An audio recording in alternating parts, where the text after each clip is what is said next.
This is the Russian Dynamite, Masha Slamovich. Becca here. This is not America's Sweetheart, Davian. And It's Billy Starks. And the super fly guy, Trayvon Jordan. This is the fly side flyer, Jalen Brandon. Hardcore Princess, Jules Malone. Hi there, this is the Bubblegum Princess, Alexia Nicole. This is the Brazilian Wonder Woman, Christy Jane. This is the baddest black belt, Chennai Kai. This is Kid Bandit. The smash hit Joel Bateman. This is Robin Renegade. Cody Hawk. Brutal Bob Evans. And you are listening to Wrestling with Entertainment, one of my favorite podcasts in the whole wide world. This is Thomas, the Hatchet, Ramsey, and you are listening to Wrestling with Entertainment. Hello, and welcome to the show. It's Wrestling with Entertainment, the only audio experience on the web today, the trusted choice for interviewing all your favorite wrestlers every Tuesday and Wednesday on YouTube and Castbox, sponsored by Rogue Energy and Player One Coffee. I'm, of course, your host, James J., being accompanied by Kaliko Yachts for the first time in a while. He will be in a few moments. But it is a great day for wrestling, because we are wrestling with Thomas the Hatchet Ramsey.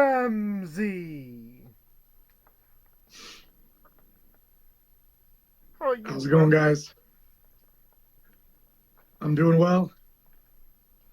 Can you tell us where the Hatchet is swinging next, event-wise? There's a WrestleFest DXB event this weekend in Dubai at Warehouse 4. I don't know how many of your listeners might be in Dubai, but if they are, I'll be there at WrestleFest DXB this Saturday.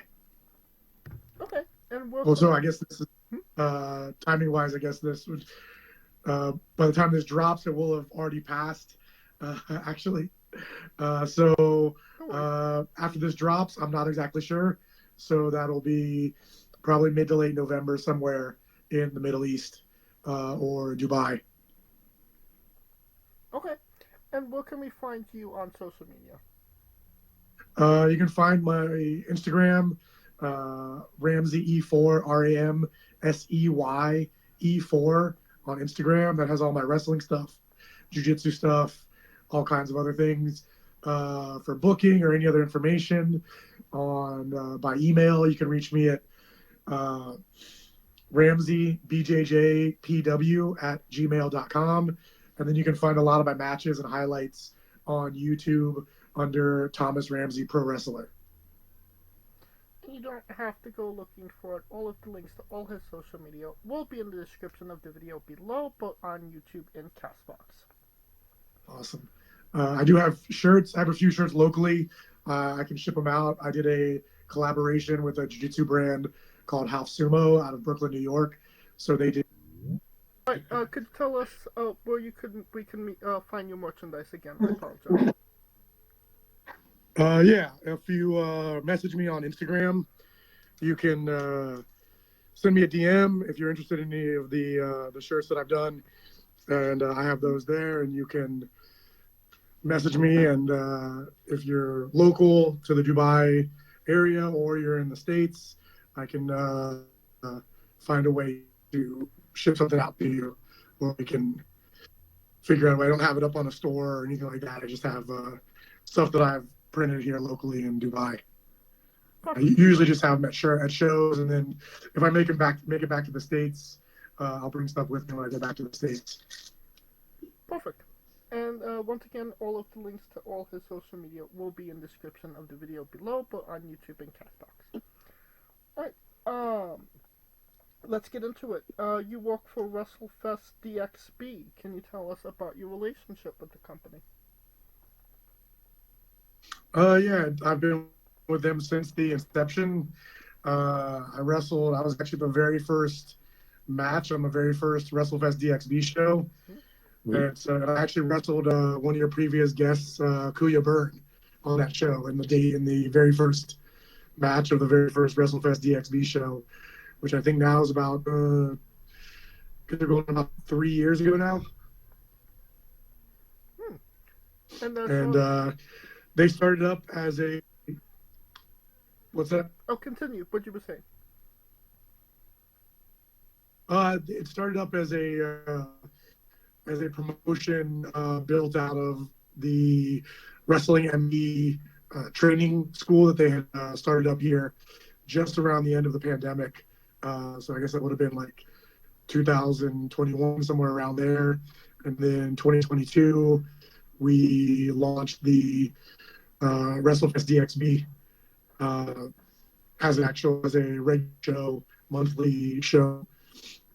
And then we've just continued to wrestle with them ever since on a pretty much monthly basis since that first show. And I guess it would have been March 2022, I believe, somewhere around there. And shout out to Kuya. I'm assuming you didn't share a chicken joy after the match, no? No, I didn't indulge in the chicken joy. I still to this day have never had Jollibee, so I'm gonna try to keep it that way. And now we know why you and Kuya are rivals. Right, and We've actually had quite a few matches over the last couple of years. Oh, continue. I think I've wrestled Kuya probably 5 or 6 times the last couple of years. And of course, we are being joined by Kaliko Yachts. Well, good evening, sir. I know how it is in Dubai.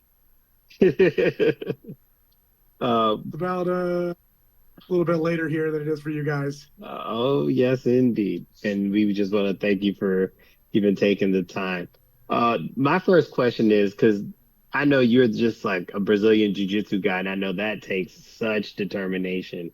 And I just wanted to know if you could just elaborate on what made you want to make that transition and apply that or not Dubai, but that Brazilian Jiu-Jitsu into the world of wrestling.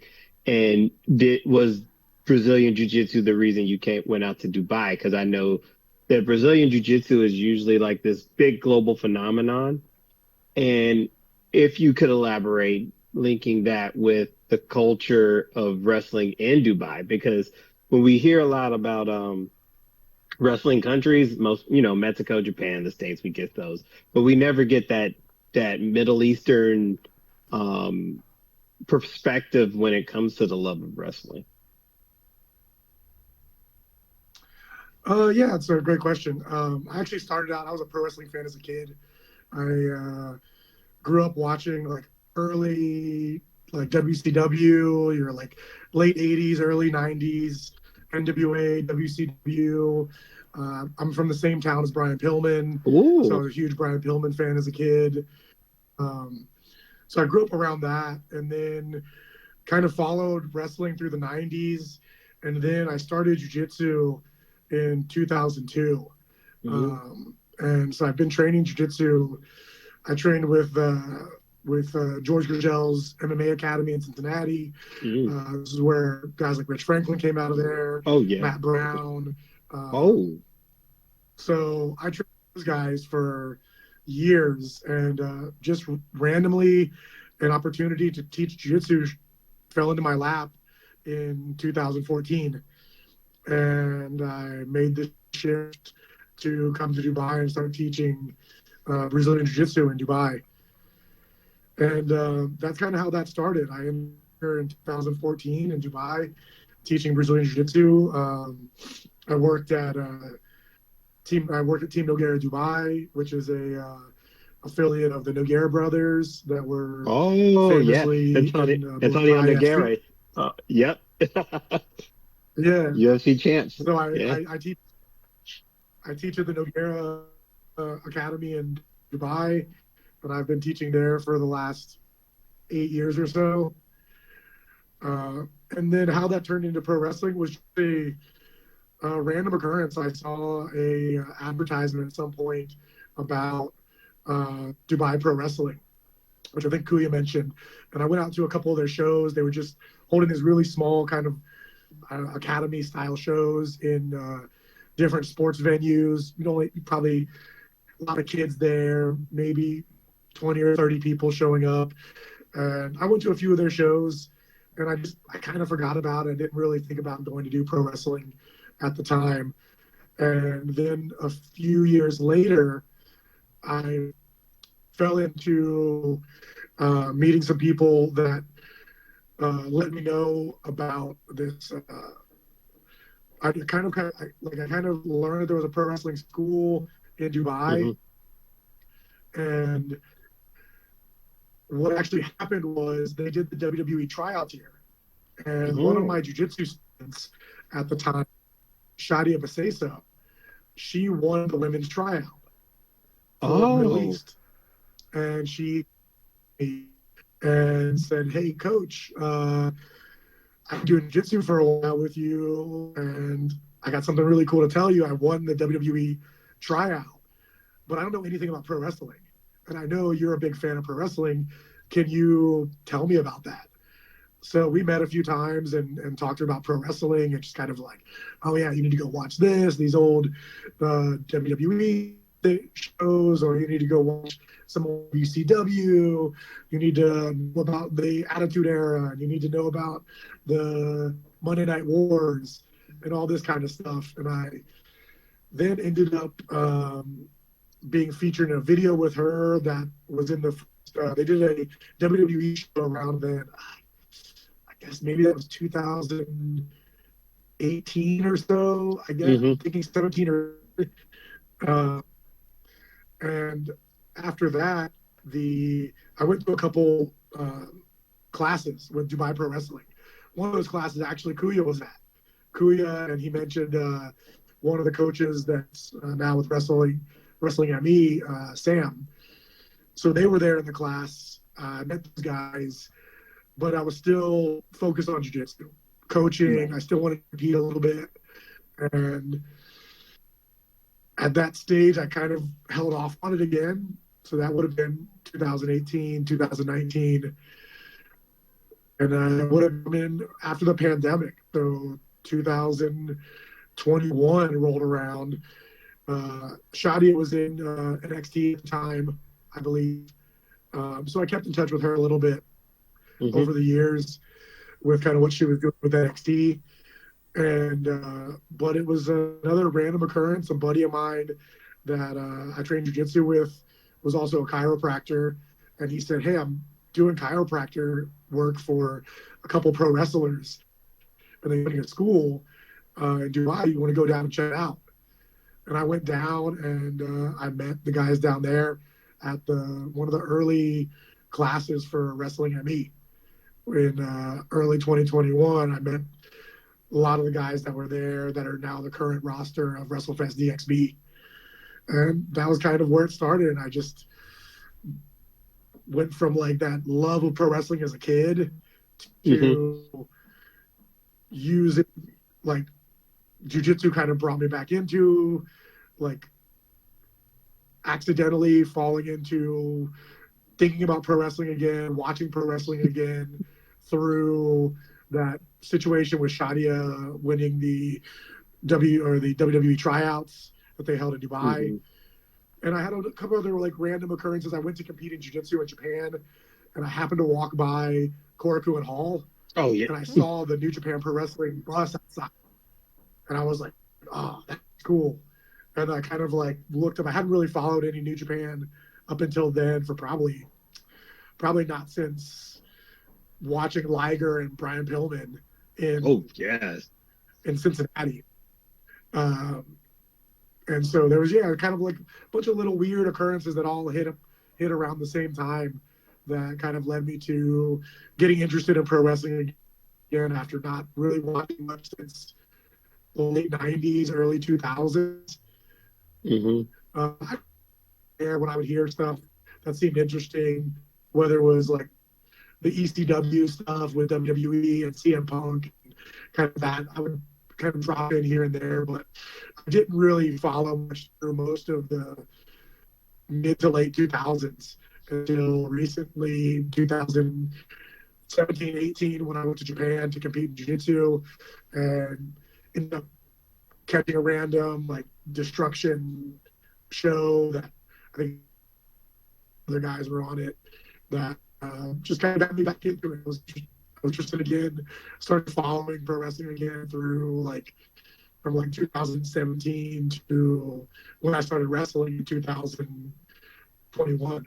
And then now I've just kind of gone full go, just training, trying to wrestle as much as I can, and then still teaching jiu-jitsu full time. That's my full thing, is I still teaching jiu-jitsu every day. Man, I think that's an awesome story. Like, it's crazy because you go away and it's something just keeps pulling you back, and it just seems like you. And I know with being in Brazilian Jiu-Jitsu, it's one of those pillars of getting into the UFC and getting people to get scouted for UFC. So, and for you to get that little nudge every chance, it seems like something just kept nudging you, and once it bit you, it just got you right back into wrestling. I think that's cool. Yeah. I mean, a lot of it too was just, I went to Japan, and then I didn't really, honestly, I didn't keep too much up with modern WWE, but I got when I came back in 2017, I got a subscription to the New Japan World, started catching up on what was going on there, Kenny Omega, and that kind of, all the Bullet Club stuff, and Okada and Naito, and kind of fell back in love with Japanese pro. And that was kind of my I was like, well, I just kind of followed mostly the Japanese stuff, and then I would dabble with whatever podcasts and things that were around, because let me see what's going on in the wrestling industry now that I haven't really followed it in 10 years plus. And that's like a deep dive once you get back in. It was like what was a hot tub time machine. You literally had to. Now, moving from America to Dubai, was there any cultural differences that really you saw that were or question mark at that time?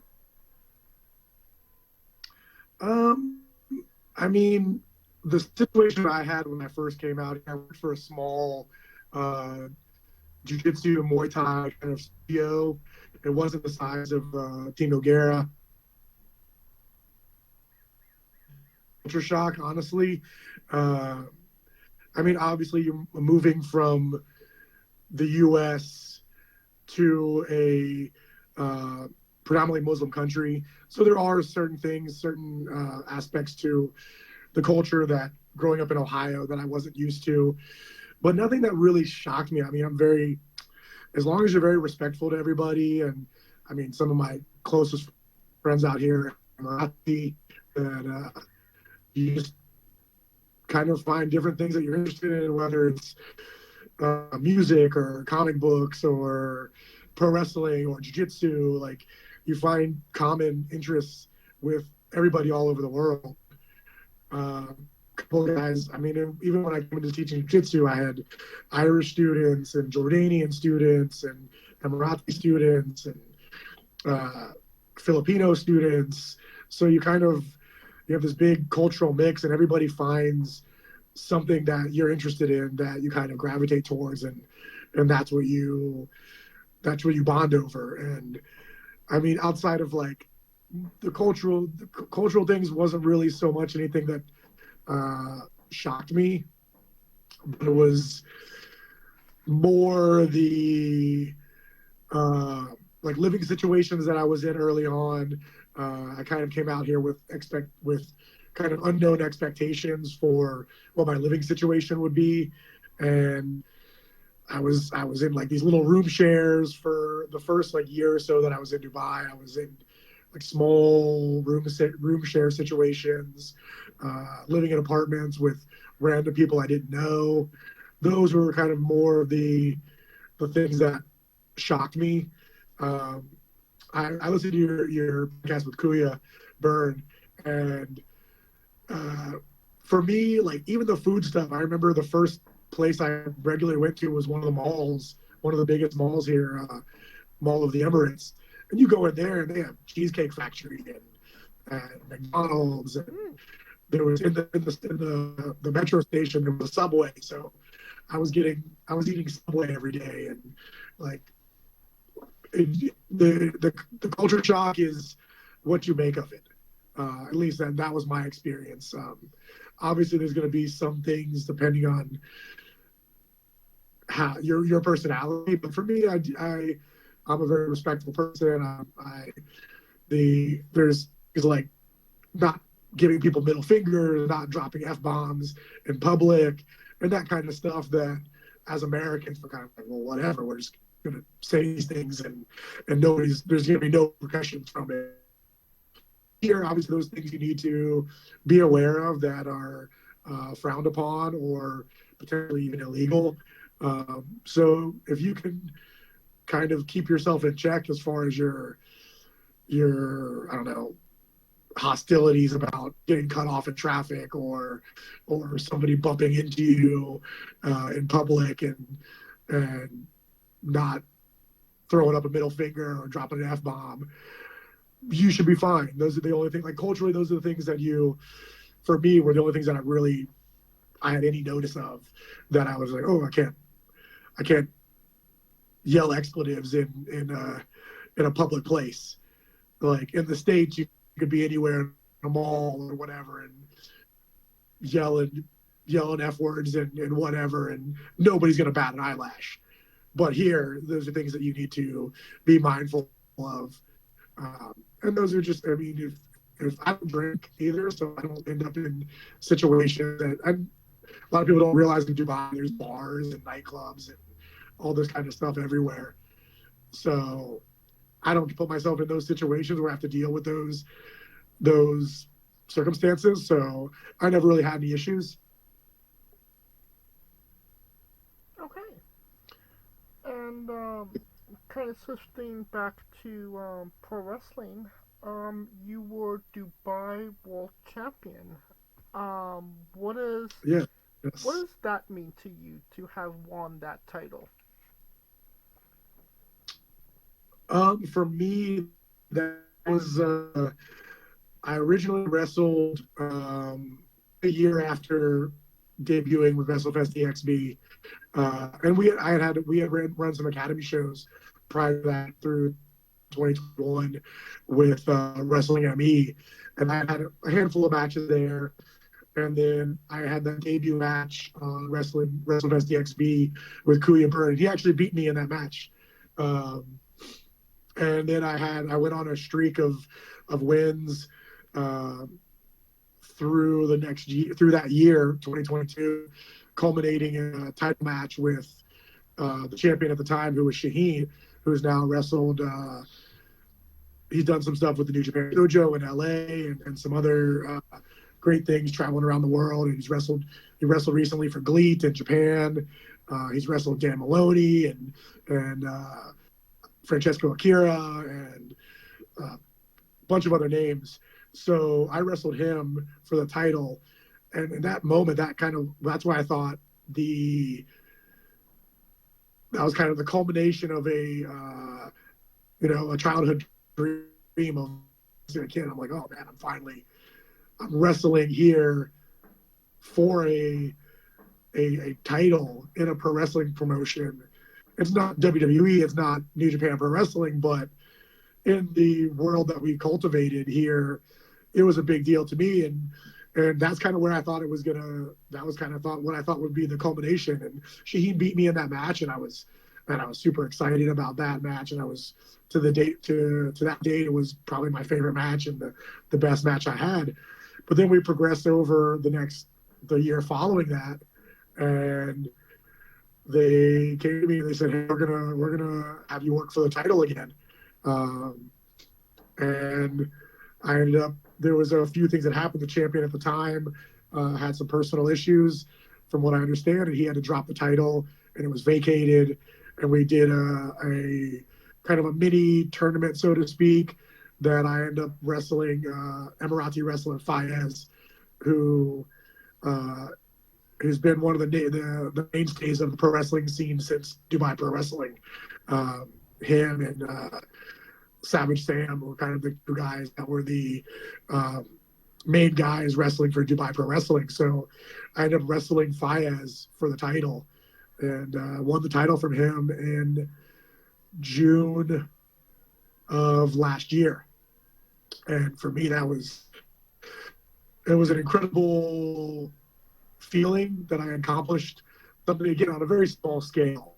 The Dubai pro wrestling scene here it's growing, but it's still very small. It's we have a small roster. We're able to bring in guys from out of town to help out and work the shows, but it's a small scale. But to me, it was an incredible experience. It was a recognition for the work that I put in over the few years that I've been. Again, it's a very short time compared to a lot of people, but the 2 to 3 years that I've been wrestling, and I was excited to represent the company and represent what we were doing here in Dubai with WrestleFest DXB, and continue to try to push engagement for WrestleFest DXB and showcase what we're doing here and continue to grow the scene that we have here in Dubai. And winning that championship, is that a moment you take in the moment, or is that something that kind of sets in afterwards, like, wow, I did this?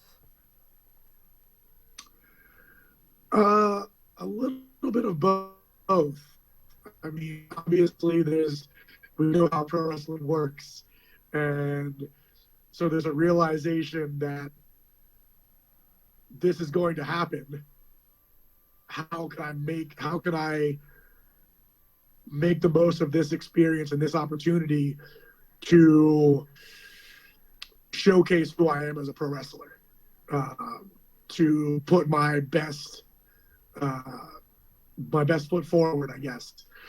And I think I did that. It was one of those matches where, and me and Fayez had several matches before that I don't think we were able to tell the best story. And I think we finally, with that title match, were able to tell a pretty solid story in that match.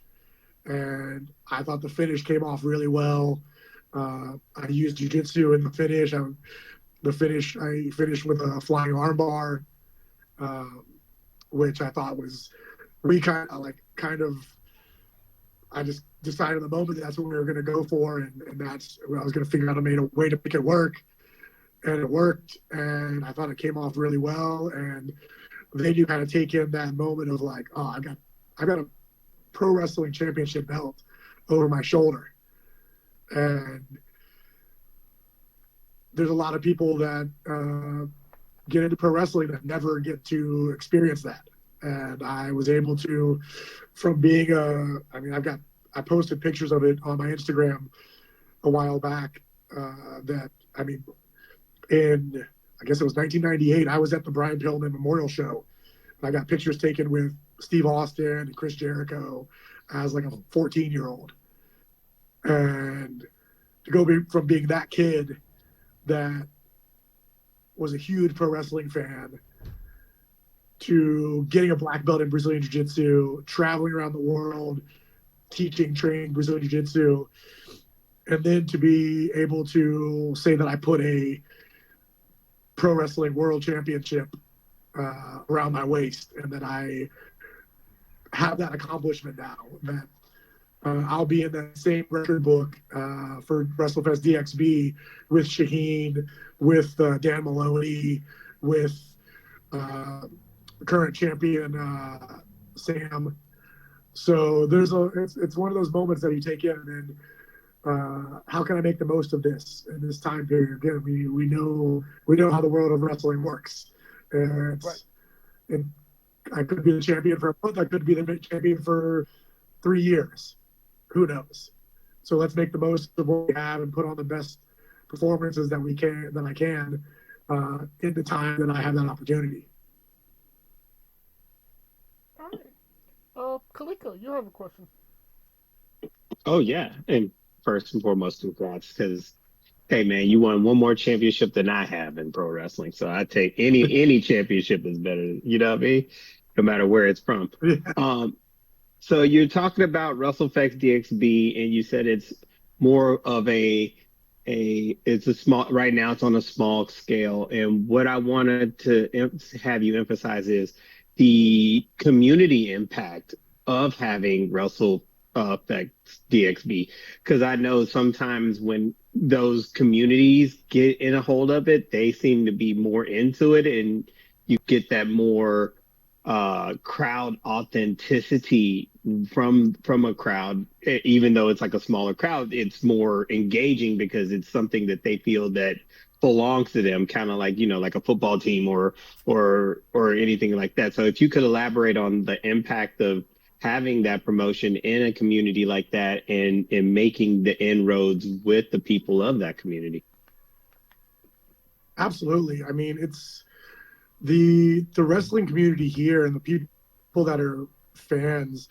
Again, it's one of those things. You get kids, you get lapsed pro wrestling fans that are around my age or older, that are bringing their kids out to the shows.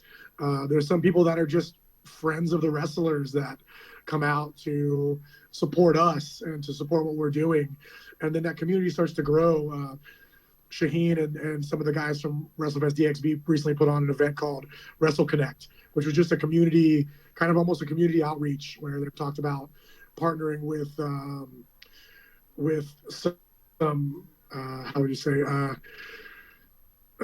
there's universities here that are connected to digital media and things like that, and like bringing those people on board, kind of expanding with the community. We're doing, like, obviously working with the wrestlers, but also working with volunteers, people that come out to the shows regularly, giving them opportunities to, even if they're not have no aspirations of being a professional wrestler, but working in either AV or helping set up the chairs at the shows and doing other things like that, where you're growing this community that is able to connect to pro wrestling on a very close level that you would never be able to do with a WWE or something like that. So I think we're growing a community here that's very grassroots, very DIY. I know people look at Dubai and they think, all this money and all these things, that the Ferraris and the Burj Khalifa and celebrities and all this stuff, and everything that's happened through WrestleFest DXB has been grassroots DIY. There's no big financial money guy behind WrestleFest DXB. It's a bunch of us together that are passionate about pro wrestling. It's guys like Kuya Byrne that have backgrounds in AV and music, that are setting up all the AV stuff, setting up the speaker systems.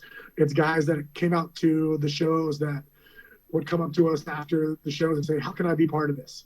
I don't have any aspirations of being a pro wrestler, but I want to be involved. Is there any way to be involved? And we bring those people in. We have them help with setup. We have them help with acting as ushers and things like that, getting fans to their seats, handing out information at the shows, things like this, that people that want to work backstage, they want to learn that AV stuff, and they want to be maybe a referee. They don't have the physical skill to be an actual wrestler, but they come to the training and they do the training and they learn the ins and outs through Wrestling ME, and end up working their way into being referees and assisting in other ways, and may eventually get a chance to wrestle a match or work an academy show or something like that. And this community continues to grow. Like I said, a lot of people that I've run into through Jiu-Jitsu that I'll mention to them that I do pro wrestling, and they're like, "Oh man!" And they might mention The Rock or John Cena or something like that they remember watching, or they're like, "Oh, my kids are really into it. Can I bring my kids out to the show?"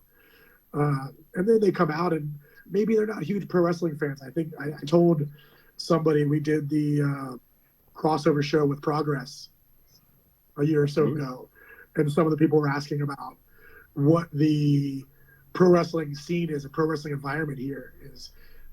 And I said, for a lot of people, it's coming to watch us and becoming fans of the performers in DXB. whether they're fans of Shaheen. We've got guys like Nova Knox, Sexy Sam. They become fans of the characters that we have here, and they might not be huge pro wrestling fans outside of that. And they might dabble a bit in WWE, and here you don't get, you do get WWE. I recently found ways to watch AEW here. The AEW got picked up by a streaming site in the Middle East. So you can watch AEW now and all the pay-per-views. I just watched Wrestle Dream. I started watching it this morning before I went to work. It's just on a streaming platform here. So the wrestling is growing. We have advertisements in Dubai Mall, in Virgin Megastore. So people are walking by and they're seeing, oh, there's wrestling in Dubai? I had no idea. And then they see an advertisement in Virgin Megastore in Dubai Mall, and they end up going and buying a ticket and coming out of the show and had no idea that there was wrestling in Dubai. And I think that's where it's starting to grow now, that we're able to do these advertisement things with Virgin Megastore and stuff on the radio and things like that, where you're getting more and more people aren't realizing that there's pro wrestling in Dubai. Even at the scale that we are, we've still been able to bring guys out. We had Trent Seven out recently. We had Axel Tischer out. The people from Progress came out. Kuya mentioned Spike Trevay, Kanji, guys from New Japan Pro Wrestling, Dan Maloney, Francesco Akira. So people are coming through this region, and it's an opportunity for them to go somewhere. Maybe they're going from Europe to Japan or to Australia or something like that. And now you have a stop off for people to come in and work pro wrestling here in Dubai. I think that's awesome. I think that's awesome, especially when it's a grassroots thing. Because when it's more grassroots and more people feel like they have a stake in it, they're gonna want to promote it, and then they're usually wanting to shout it from the mountaintops. And honestly, that is the best way to go organically. I always put people.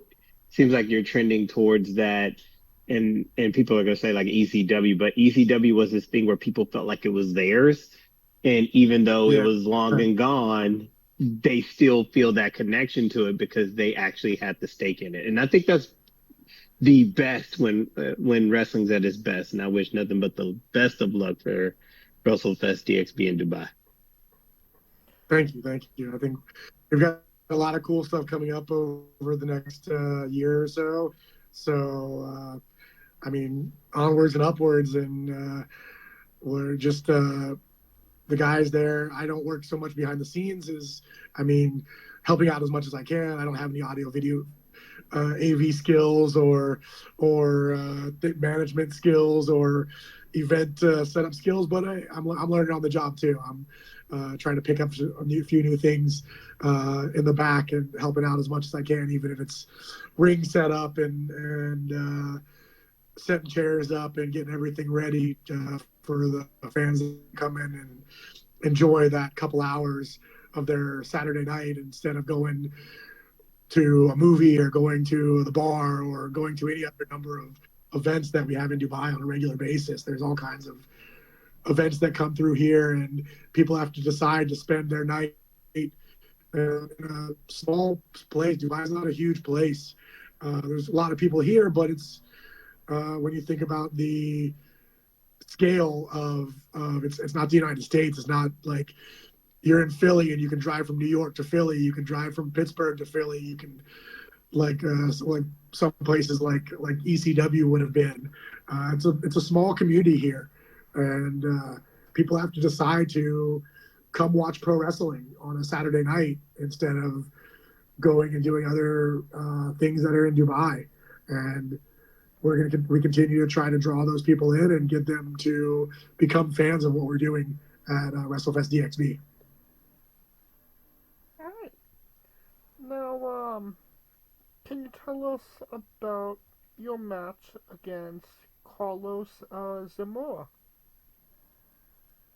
Oh yeah, that was there was an angle that we had that involved kind of that storyline that started on the very first WrestleFest DXB show with me and Kuya.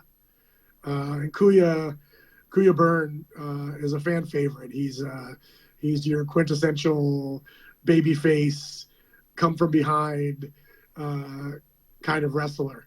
And we had many matches,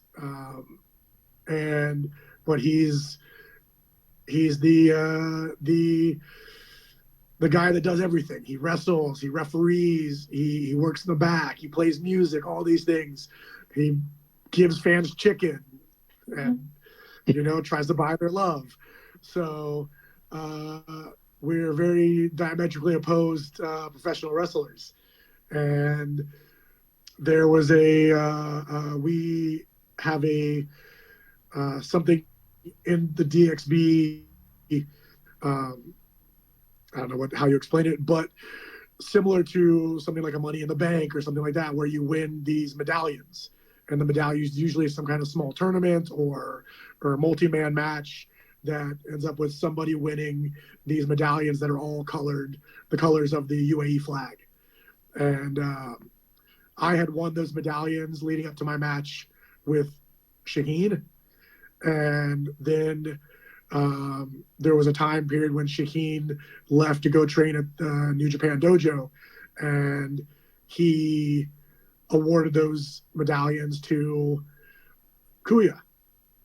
That was on the same show that I believe it was the same show that I won the DXB championship. Carlos Zamora is, I believe, half Filipino or something. I don't remember his entire ethnic background, but he is Filipino to some extent, if not half or 100% Filipino. I can't remember off the top of my head right now. But he came out to support Kuya Byrne and challenged me for the DXB championship. And it was the first time that I was wrestling somebody international and someone that I had never trained with before. So, or never stepped in a ring with before. So to me, that was it was an experience, and it was something I wanted to put on this show and put on the performance of my life. And I did that with a very, very injured back. I went into the match with a pretty bad back injury, but still managed to do everything I wanted to do in the match, put on the performance that I wanted to put on, suck it up, grind through the pain, and take home the win. And I'm super appreciative to Carlos Zamora. We threw some stiff strikes at each other and hit each other with some big shots, and it was an experience, and I'm very glad that I got that experience. Carlos was awesome. He was an awesome guy to be in the ring with. Super talented, super athletic. And if I get a chance to wrestle Carlos again, that would be awesome. So I was, and to this date, I'd say that's probably my favorite match next to the match that I had with Shaheen or for the title. That would be my number one match, or number maybe 1A and 1B.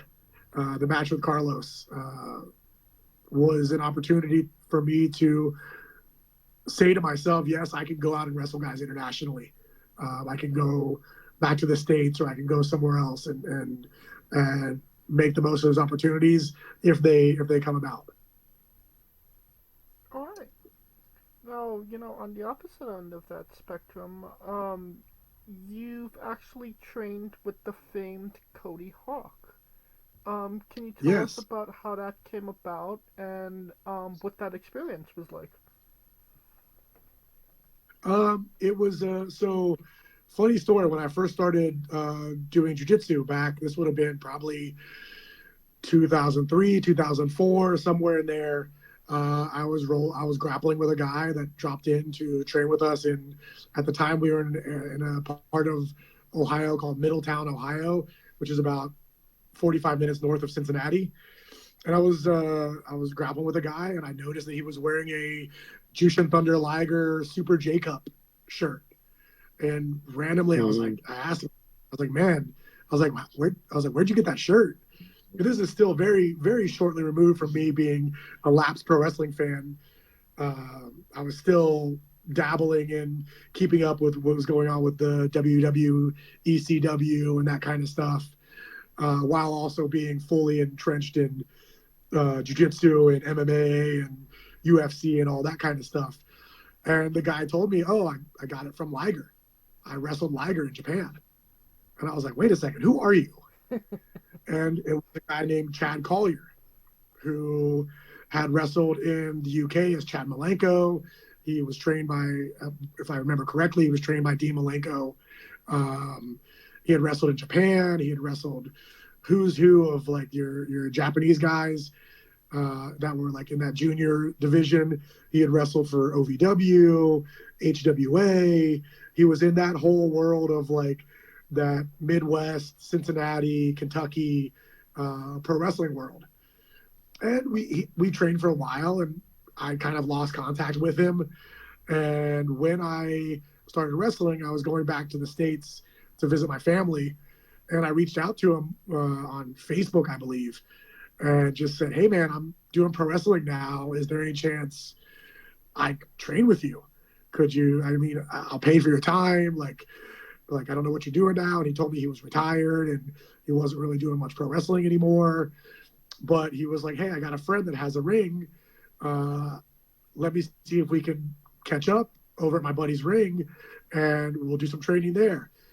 And so he invited me out, and it was Cody Hawk's training school that we ended up meeting up at. And he was like, man, he was like, I'll work with you on some stuff, but Cody Hawk's really the guy that you want to be working with.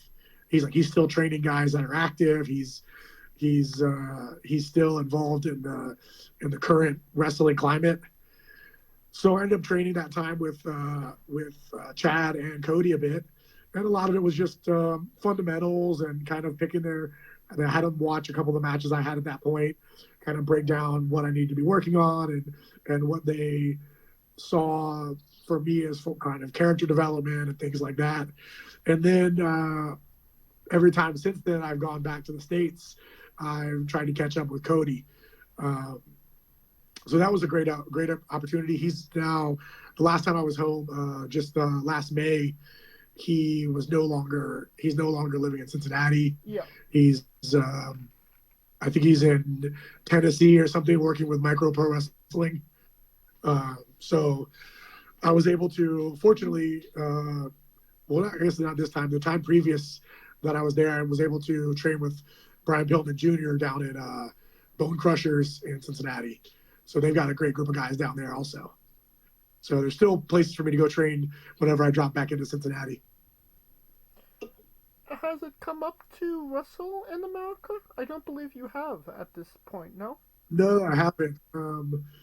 I've been chatting with an indie guy named Lord Crew. Okay, yeah. And he's another Cincinnati guy that I've actually known for a long time through the straight edge hardcore scene in Cincinnati. And I've been chatting with him for the last year or so, and hopefully I'll be able to work something out with him one of the times that I'm back home visiting with some of the guys that he wrestles with there in the Cincinnati, kind of Kentucky, Indiana, like tri-state area. And that would be a goal of mine, is to wrestle a match in Cincinnati or in that tri-state area. And hopefully I'll be able to set something up in the near future, if not the next time I go back to the States. Hell yeah. I mean, Cincinnati and Ohio just in general is a really just big wrestling state. Doesn't necessarily get enough credit that it should. Absolutely. I mean, the Cincinnati scene has been, something I've known about for years. I used to train jiu-jitsu with a guy named Josh Rafferty that was in the UFC. He was on the first season of The Ultimate Fighter. And then he also wrestled for a while while in Heartland Wrestling Association out of Cincinnati. He's been connected with training guys like Jericho and Samoa Joe and a lot of guys that are like big time pro wrestling guys now. So that scene's been there for a long time. I remember running into what's his name, Jimmy Wayne Yang at a bar in Cincinnati, probably 15 years ago or something like that, if not longer, when he was based out of Cincinnati. All right.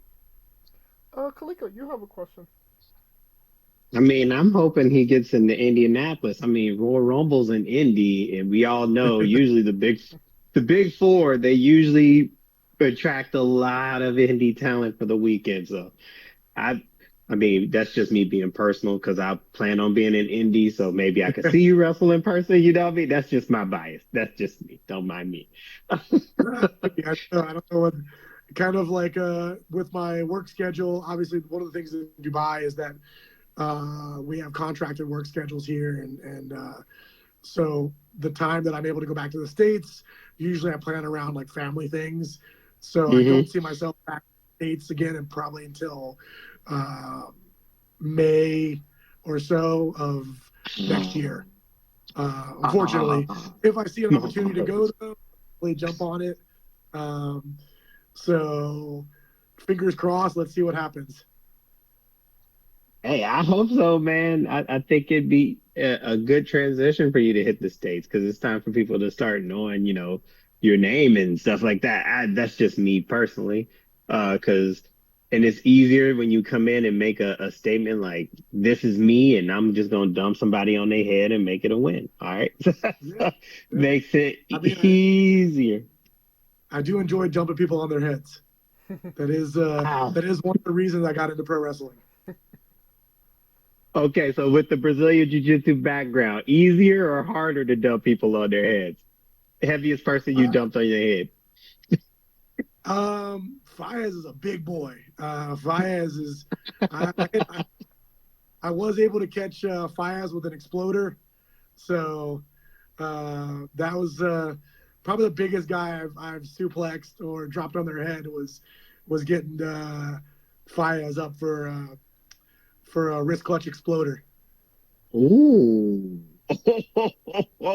Was he surprised? Was he like, oh shit? Because you know sometimes they think that you don't have it in you until you do it, and then their brain as they're getting dumped on their head, like, oh shit, he actually did. I was like, man, I'm gonna get this boy up.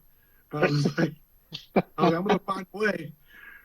I was like, it's in my move set, so I didn't really. I was like, I've hit it. That was actually one of the first moves. When I wrestled Kuya Byrne, I was like, man, all I want to do.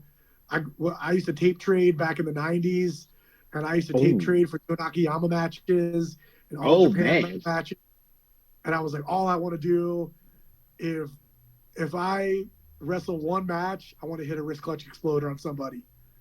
I was like, I could have left that night and been like, I did a Joe Nakayama wrist clutch exploder. I'm good. I was like, I'll retire. I'm good. That's all I needed in my life. That's what I'm talking about. I love that. I mean, like, if I could just hit this one move. See, for me, I think it'd be like the world's greatest moonsault. I hit that, I'm done. I'm out of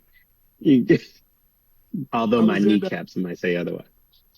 I was in Japan last year, 2019. Or no, it was not 2019. 2020. What are we in? 2024. So, 2023 last year, and I ended up going to a. Was it a DDT show? Yeah, it must have been a DDT show. I went to a DDT show, and Joe Nakayama wrestled on the show. And I was like, full circle. I was like, I got to watch Joe Nakayama wrestle after tape trading for Joe Nakayama matches when I was like 14. Oh, yeah. There's man. Few guys, that sounds dope. Few guys that went there. I got to see Liger wrestle. I never got to see the Great Muta wrestle. That would have been a bucket list for me. And then I got to see Joe Nakayama wrestle. I was like, okay. Like, two of the three like guys that I like idolized like as a kid watching pro wrestling, I got to see him wrestle. was like, I'm sure the Great Buddha will come out of retirement at some point. I mean, maybe. I mean, I always wanted to see Ultimo Dragon, so I feel you on that. But now, since you're big in the Japanese wrestling, James hates when I have this theory because I always have this theory that Jushin Thunder Liger is Red Shoes and Red Shoes is Jushin Thunder Liger because I've never seen them two in the same place at the same time. I mean, it's pretty obvious he's bald now, so I don't know if your theory holds much water anymore. I mean, hey, he got a mask on. No one's ever seen him. I haven't seen him. Have you seen Liger without the mask? Yeah, Kishin Liger. He ripped the mask off. See, That's you right, are the one. See? Yeah. See, took the mask off and he had face paint. Killed my theory. See, look at that. I've never seen Liger referee a Red. No, I never seen Red Shoes referee a Liger match. I don't know. That'd be like some like digging. I'm done digging. See, I've done the digging. See, this is the guy. See, James, this is the guy. He killed my theory, and he has the tapes to back it up. When you see him commentating, if you watch New Japan and they pan over to whether you're watching the Japanese or the English commentary and they show the Japanese commentary table, he wears a different mask that doesn't have the hair, and you can tell he's bald. Right. That's true. He does. See, that is true. When he does more ceremonial stuff, you'll see he wears a different mask that has like the black hair connected to the mask. Dang, this dude is good. See, there you go. See, he killed my theory. There you go. So now I gotta go scratch that off my theory list, my conspiracy. Well, speaking of mask, we're talking about all the incredible things you're doing at WrestleFest. Can you tell us that time you wrestled in a Lapaka mask and was hit with a rubber chicken? Oh, that was we had a Halloween show, and kind of everybody was like gonna like all the wrestlers were talking about doing kind of cosplaying as other wrestlers or cosplaying as superheroes and what have you. And I had a match with a guy named Eli Hush, and he has kind of a mime gimmick already. And I had a client of mine from a jiu-jitsu client, one of my jiu-jitsu students who's Mexican, and he had just got back from Mexico, and he went to Arena Mexico and watched some pro wrestling, and he came back and he was like, "Hey, coach, I got something for you. I know you're a big pro wrestling fan," and he had got me an authentic La Parka mask from Arena Mexico. So I was like, it's kind of out of my character, I guess, as a heel, as like a kind of tough guy, like no nonsense jiu-jitsu, like fighter type of character to dress up, to like cosplay as another wrestler. And I said, if I'm going to cosplay as anything, I was like, I have this La Parka mask. I was like, it's going to be a hardcore match. I was like, I'll come out as the chairman. And all my gear is done by Half Sumo Collective out of Brooklyn, New York, which is a jiu-jitsu apparel and company that does like gis and rash guards and tights and all that kind of stuff for jiu-jitsu and MMA and things like that. So they had done all my gear at that point as well. So the guy I wrestled, he came out dressed like me, wearing a Half Sumo rash guard and wearing a jiu-jitsu gi. And he has a very goofy character, I guess. So instead of bringing out real weapons, he brought out a rubber chicken and a confetti gun, and I don't remember what else. Oh, he brought out Legos, and that was his fault because he got hit with a rock bottom on the Legos. Ouch. So we gosh. That was probably one of the most fun matches I've ever had, where I was just like, I'm gonna go out and have fun. The guy he didn't care about getting hit with chairs. He didn't care about taking bumps on Legos. So we just went out and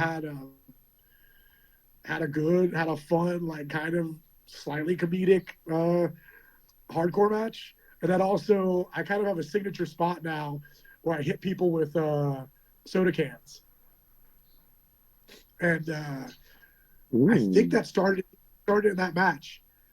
And he had hit me with something, and then he was sitting in the crowd eating popcorn from the concession stand with the audience, like sitting on audience members' lap.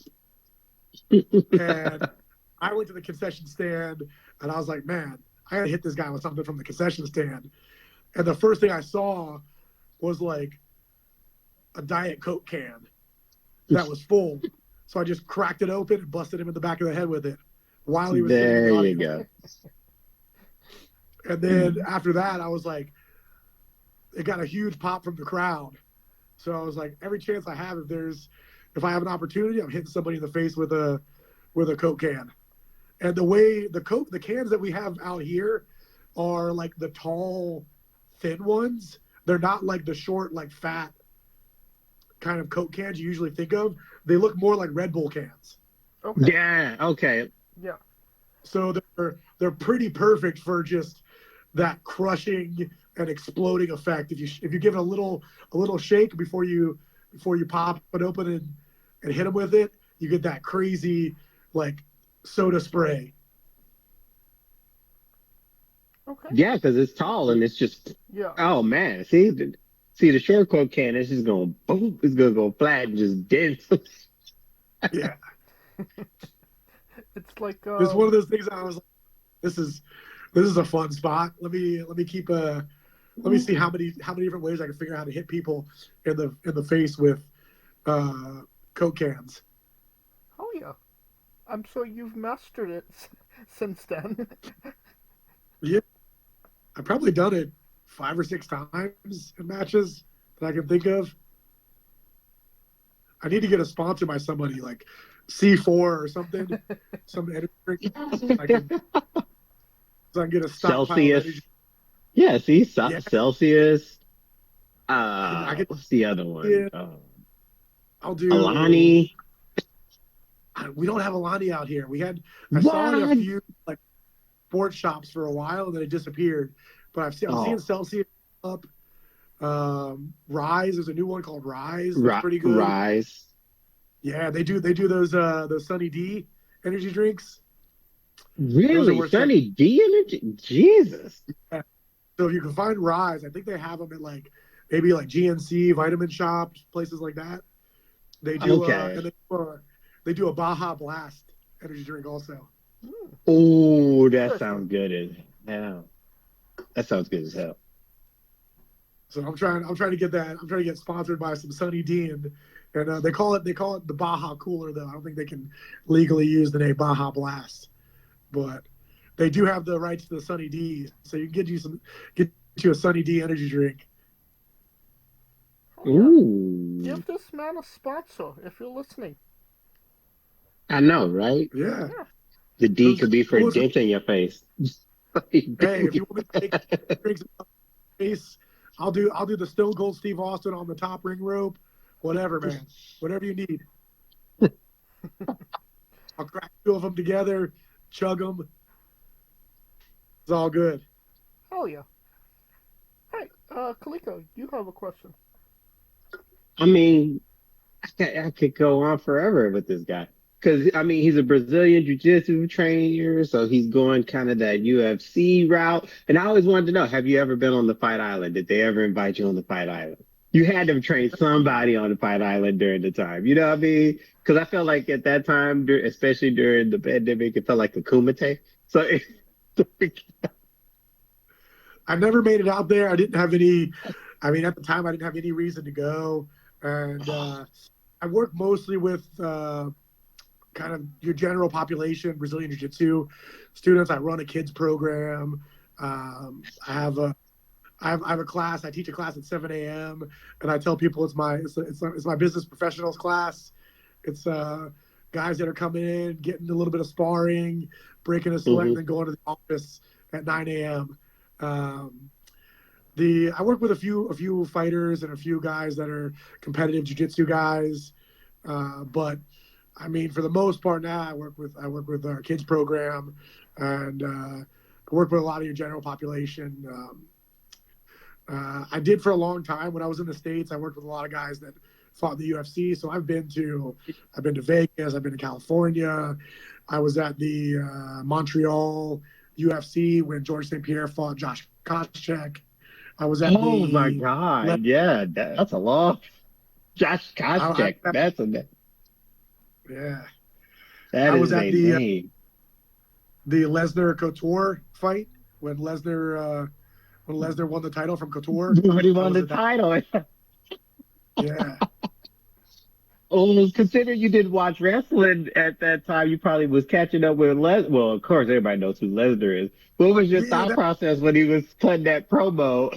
It was one of those things where I was like, that was a little. I didn't catch on to the early part of Lesnar's career, but when he was coming over to the UFC and when he was kind of going back and forth, I did like drop in and catch some stuff here and there. At the time, I probably didn't have cable, so I wasn't able to watch Raw. So I probably would catch it if I went to my parents' house. At that time, I think that would have been, I don't remember what that would have been, probably 2008, 2009. 2008, yeah, it's about 8 or 9, yeah. So that would have been, yeah, I definitely didn't have cable then. I would have only been able to watch if I had gone to my parents' house on a weekend or something like that. And told my dad to DVR the Raw, and if he thought about it, he might DVR it for me. So I dabbled a bit with it, and I kind of got the gist of what was going on with Lesnar. But outside of his MMA stuff, even at the time, I didn't really keep up too much with what was going on once he got back to pro wrestling after his UFC run. And then you had like I jumped in a little bit with the crossover for Ronda Rousey, and then you had the 4 horsewomen that came over. Shayna Baszler, Shayna Baszler, Shafir. Yeah. And then, Jessica, of course, Jessica Duke. Yeah. I caught up with them a little bit. So I dabbled a little bit there in that time period, but I didn't regularly check and see what the storylines were or who was wrestling who or what was going on. I just my interest was in jiu-jitsu and MMA at the time, and I was working with a lot of fighters, guys that were fighting on The Ultimate Fighter and stuff like that. I was a little bit later on CrossFit and Olympic weightlifting, so my mindset for dropping into any pro wrestling was pretty much non-existent at that time. I can get that. I get that, especially back then, because it was kind of like this one spot off. But now, since UFC and WWE are the same company, do you see it easier to keep up as an MMA fan? Because the one thing that usually sometimes if someone's hardcore MMA and it's usually they used to be a wrestling fan and then they went over and they're like, I like this because it's real, and you're starting to see a little bit of a blend. So do you think some of your MMA students see it a little easier because now that they're one, or? I think there's, like you said, I mean, you were spot on. There's a lot of MMA fans, especially in the United States, that are pro wrestling fans. They're guys that probably watched as a kid and then saw their first UFC fight or first MMA fight, and they're like, this is real. This is like, but if you had that interest even as a kid and you're still in that mindset of watching combat sports, I have a lot of guys that I chat with in jiu-jitsu, and we'll chat about pro wrestling. Like with the Vince McMahon documentary, I had so many people coming up to me like, man, right away, hey, I watched the Vince McMahon documentary. What'd you think of it? And I was like, I think it was more for you and less for me. But outside of that, it's but yeah, I think you're gonna see people that are a bit more willing to cross over back and forth, and might watch a bit of what's going on in WWE. I don't, however, see the same crossover the other way. Your pro wrestling fans getting into MMA. I think there's the enjoyment of watching pro wrestling is a lot of the theatrics, the storylines, characters. And you, like, for me as a coach and as someone who's been involved in MMA, I can go watch Dana White's Contender Series and not know who any of these guys are and just watch it purely for the athletic skill. Like, what are these guys capable of doing? What is the next level of skill in MMA going to be? Whereas if you're a fan of pro wrestling, I think it's hard to turn off that mindset of like, what story? Why are these guys at each other? Where you can then look at a Conor McGregor or a Nick or Nate Diaz and be able to look at those guys and say, oh, I see the story. I see why these guys are fighting each other. They legitimately hate each other. So then you can look at that, or you can look at the conflict between a Khabib and Conor McGregor, or Conor McGregor and Dustin Poirier, or Nick Diaz or Nate Diaz and George Masvidal and these guys, and you see that, and then you'll get a little bit of that dabbling of like guys going, oh, I want to see what these guys are talking smack to each other on social media. I want to go see what happens when they really fight. But if you pull up the undercard, he's going to care. Nobody cares that there's a super talented 10-0 guy from Kazakhstan fighting this guy from California that you have no idea who they are. And if you're a pro wrestling fan, it's really hard, I think, as a tried and true hardcore pro wrestling fan to switch your mind over and just say, I'm going to watch these two guys, see who's the better professional fighter. So I think that's where you'll run into, for me, that's where you'd have the biggest conflict of people crossing back and forth over between pro wrestling, whether WWE or AEW or what have you, and MMA or UFC or whatever. No, I definitely get that. I get it. You could correct me if I'm wrong here, but you actually competed in Jujutsu at the Budokan in Japan?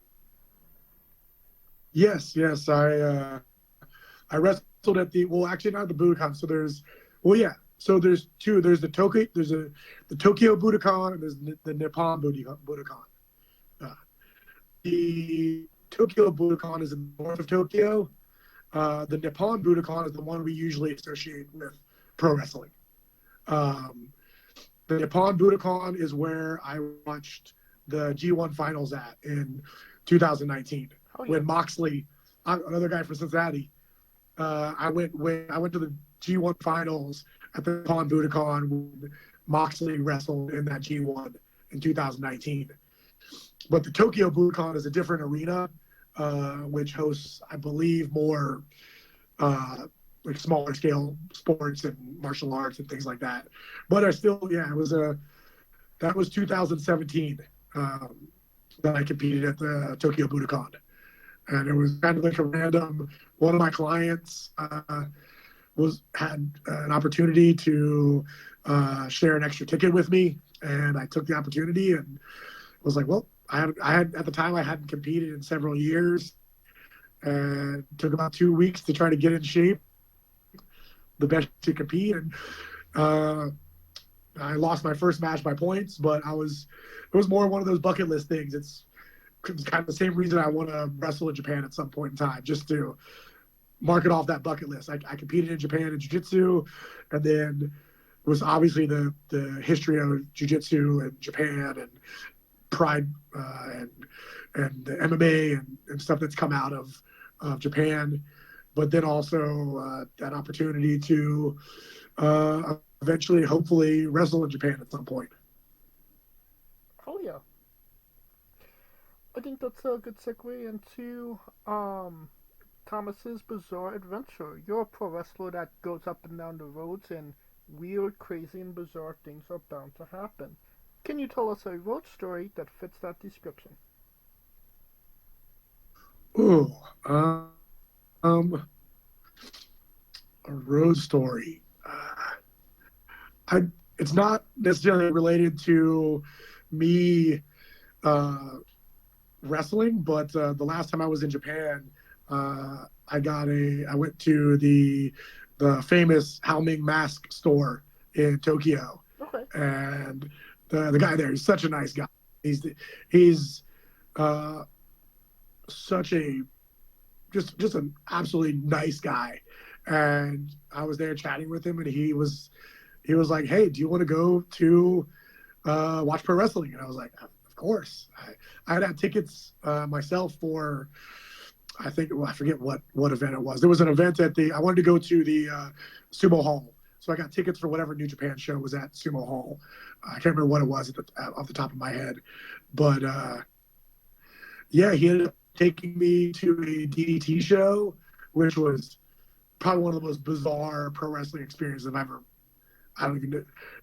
It was at the super tiny arena at the Shinjuku Face, which probably holds maybe 300 people. And I don't follow DDT at all, but there was a bunch of dudes like getting naked and wrestling. It was weird. It was bizarre. And there was a friend of his there that told me that this is very much like a very small part of the pro wrestling population that enjoys this very heavy comedy wrestling. And one of the guys that wrestled on the show was a legitimate barbecue chef. And I ended up going to a barbecue restaurant with a couple guys that happened to be that guy's barbecue restaurant a couple days later. Then we also ended up going to a Dragon Gate show, which is really cool. Again, I don't really follow Dragon Gate, but I'm a fan of like Shun Skywalker and some of the guys at Dragon Gate. So it was cool to, obviously growing up watching WCW and watching Ultimo Dragon, seeing like this kind of the continuation of the legend of Ultimo Dragon in like modern Dragon Gate.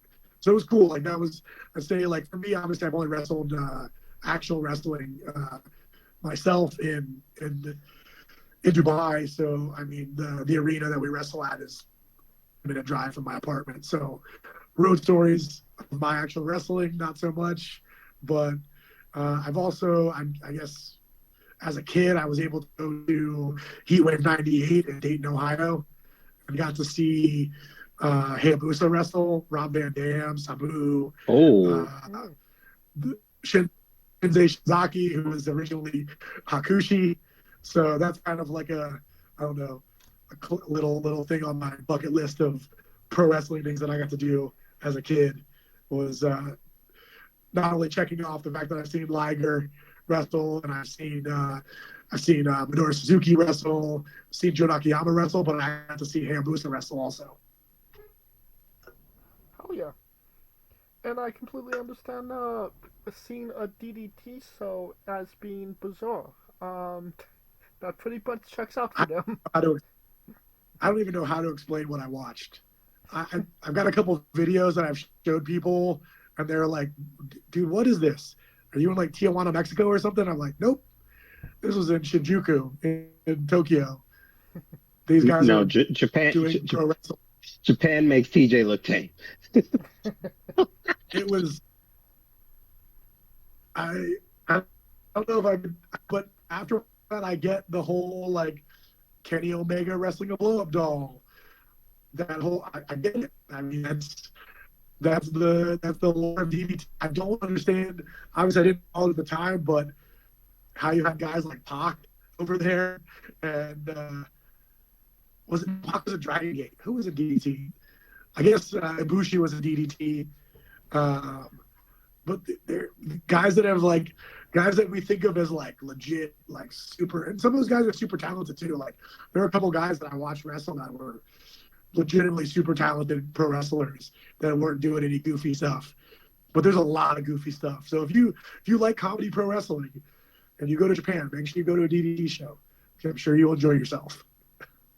All right. But at the end of the day, I'm super grateful and thankful for the the guy that owns Helming Mask, for taking me out to those shows. Kaliko, you have a question. I mean, considering that he's in May, of course he met one of the most famous, mixed martial artist superstars of all time. Let's talk about when you met Steven Seagal in your Krav Maga. Did he put the moves on you? Did he put the moves on you? Well, he was in I don't know. I honestly don't know what the circumstances were. It was a very brief meeting. It was he was doing something with someone in our gym. I don't know if they had rented the space out or there were some guys. He was teaching some Aikido to some black belts that were there, and I had a private lesson with one of my clients, and so I was there kind of mid-afternoon, which wouldn't be a normal time that I would be there in the gym if I wasn't meeting a client. I walked into the locker room, changed, got my jiu-jitsu stuff on.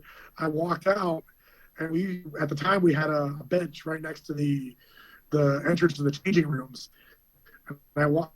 It was a statue sitting on this bench, and I did a double take, and I was like, "That's Steven Seagal."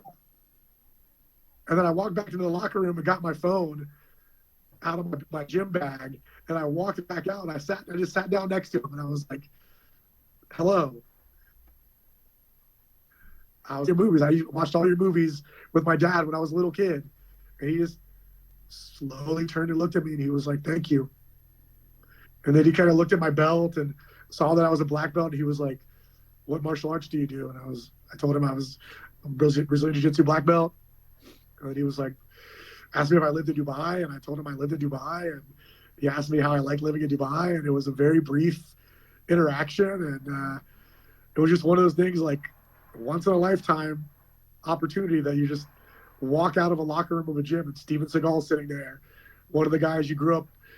I mean, for me, that like growing up in the 80s, like as a kid, it's Jean-Claude Van Damme, Chuck Norris, Steven Seagal. Yep. So like that whole era of those movies, those martial arts movies that we grew up on as kids, I guarantee that had something to do with why that era of kids were huge into pro wrestling as well. It's like the theater of the blood sports, and you're out for justice and all those movies. Hard to kill. Just hard to kill.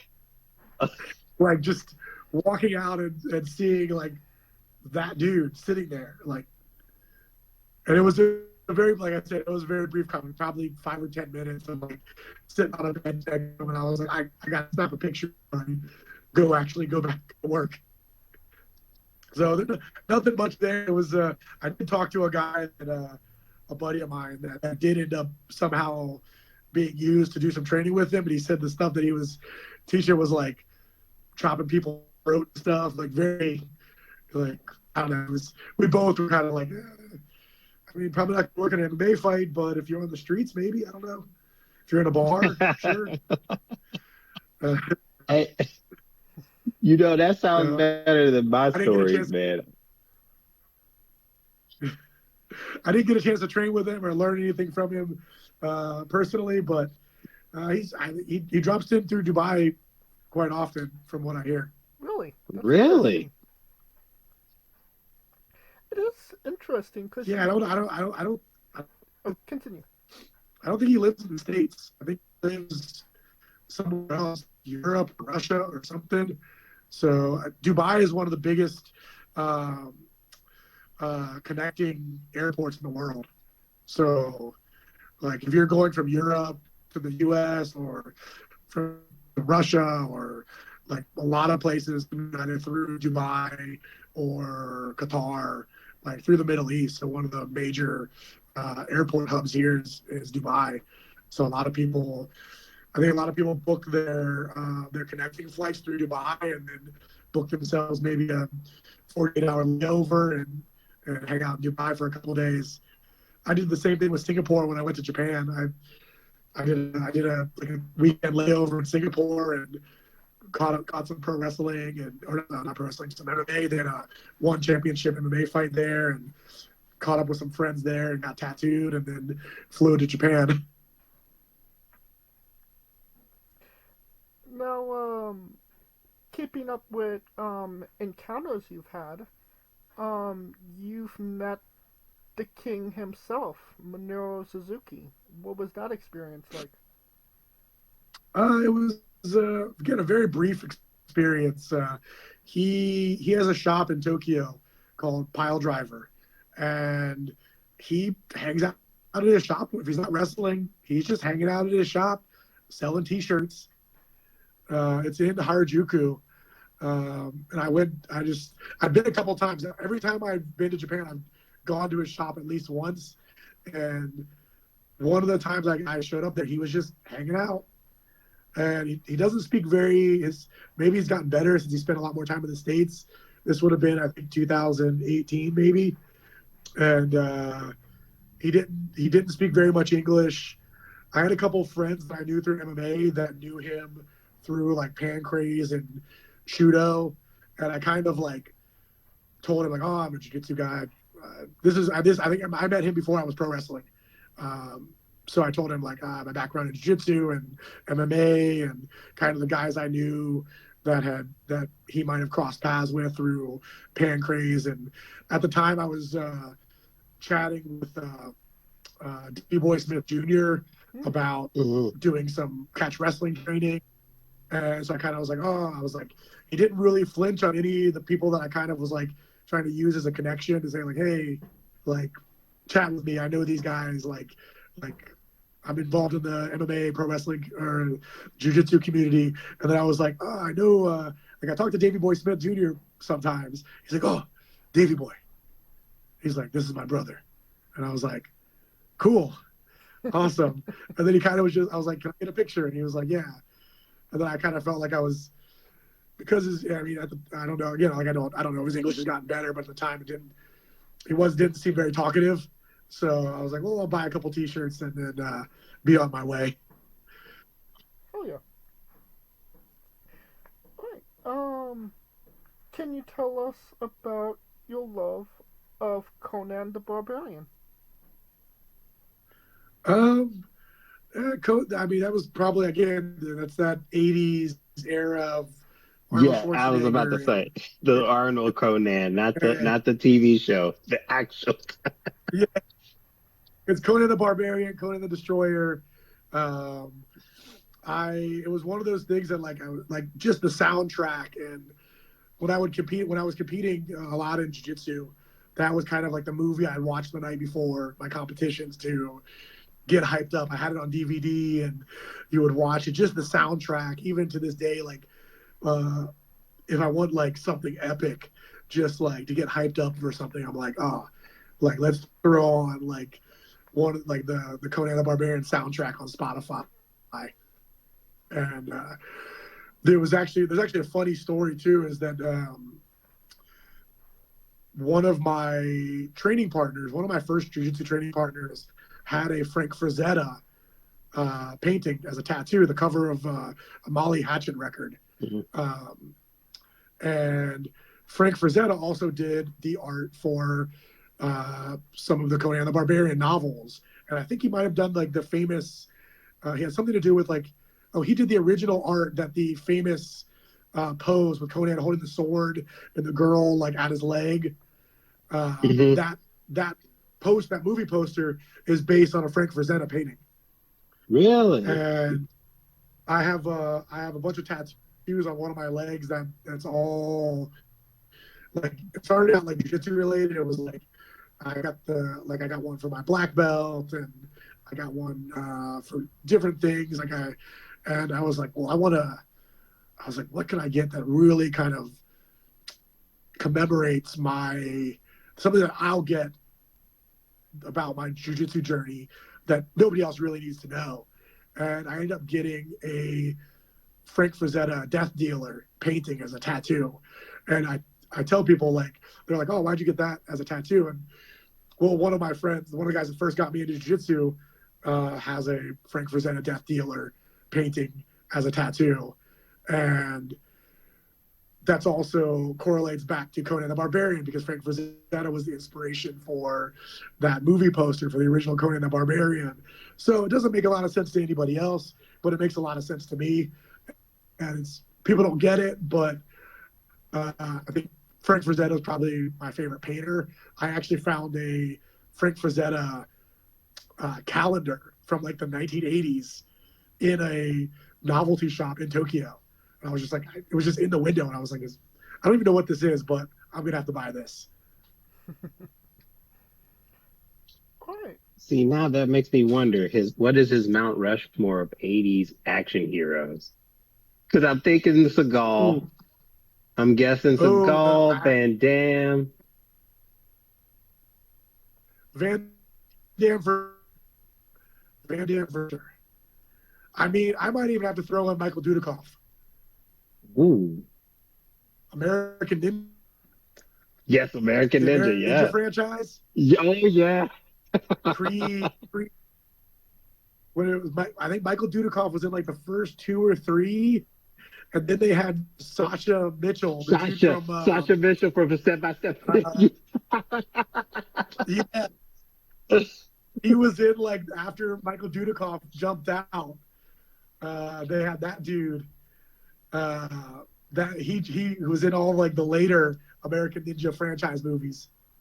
Oh yes, it was hard to take him seriously when you saw him on Step by Step too. It was just like you're like, that's the dude from American Ninja. What's going on? Exactly. That was I remember renting those American Ninja movies from Blockbuster over and over again. It was like that, Bloodsport, Kickboxer. Ooh, Kickboxer. Dude, the Street Fighter the movie. Oh yes. Dude, that was my introduction. That was my introduction to hip hop. The soundtrack. Really? Oh snap! Dude, Cool J, Public Enemy, Ras Kass. That hell of a year. That's a hell of a year to get introduced. That was like, I remember buying that soundtrack on cassette. Oh my! I thought it was gonna be music from the video game or something. Nope, it was MC Hammer featuring Deion Sanders. I know everybody thought that, and I was like, "What?" Deion Sanders. Well, at that time, Deion was everywhere. He was football, baseball, rapping. Yeah, he was. I mean, dude, yeah. That was my early youthful introduction to hip hop. You picked a great year, 94. I always tell people like 94 and probably 96 were probably the 2 best years.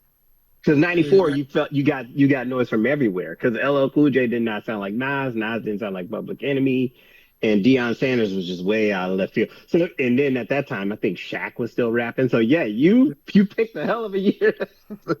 Dude, my 2 favorite tracks on that record are actually the Far Side and the Ras Kass song on there too. Oh my God, the Pandemonium. Yep. Oh man, that is. Dude, man, you sound Far Side. I'll throw that Pandemonium track up every once in a while. I've actually found I was talking to somebody about it recently, and I found the original music video for it, where it has scenes from Street Fighter the movie in it.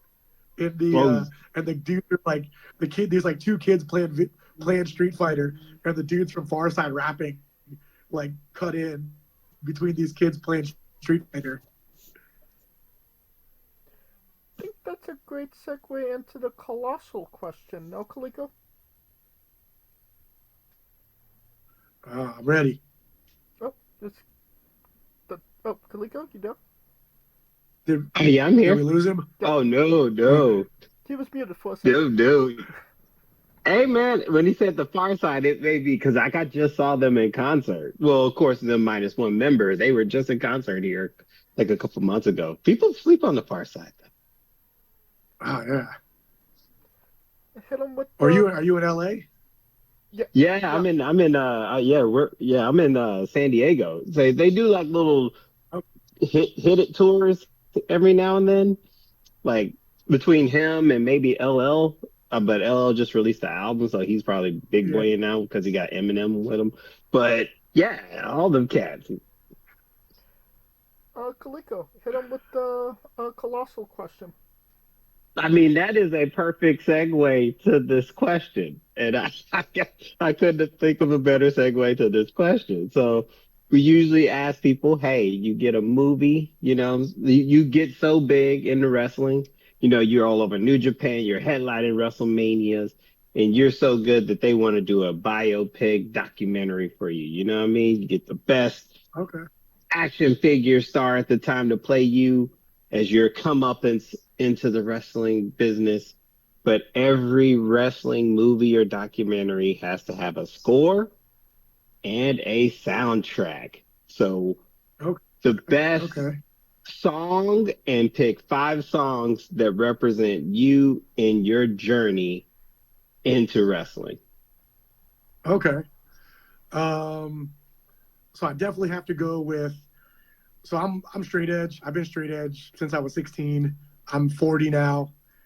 So I'd have to put like one of the first, like there's a lot of classic straight edge, like hardcore, like metal, punk songs. But there's a band from LA called Throwdown. Actually, I think they're from Orange County. They had a song on one of their first records called Don't Lose Sight, which was a kind of a straight edge anthem at the time.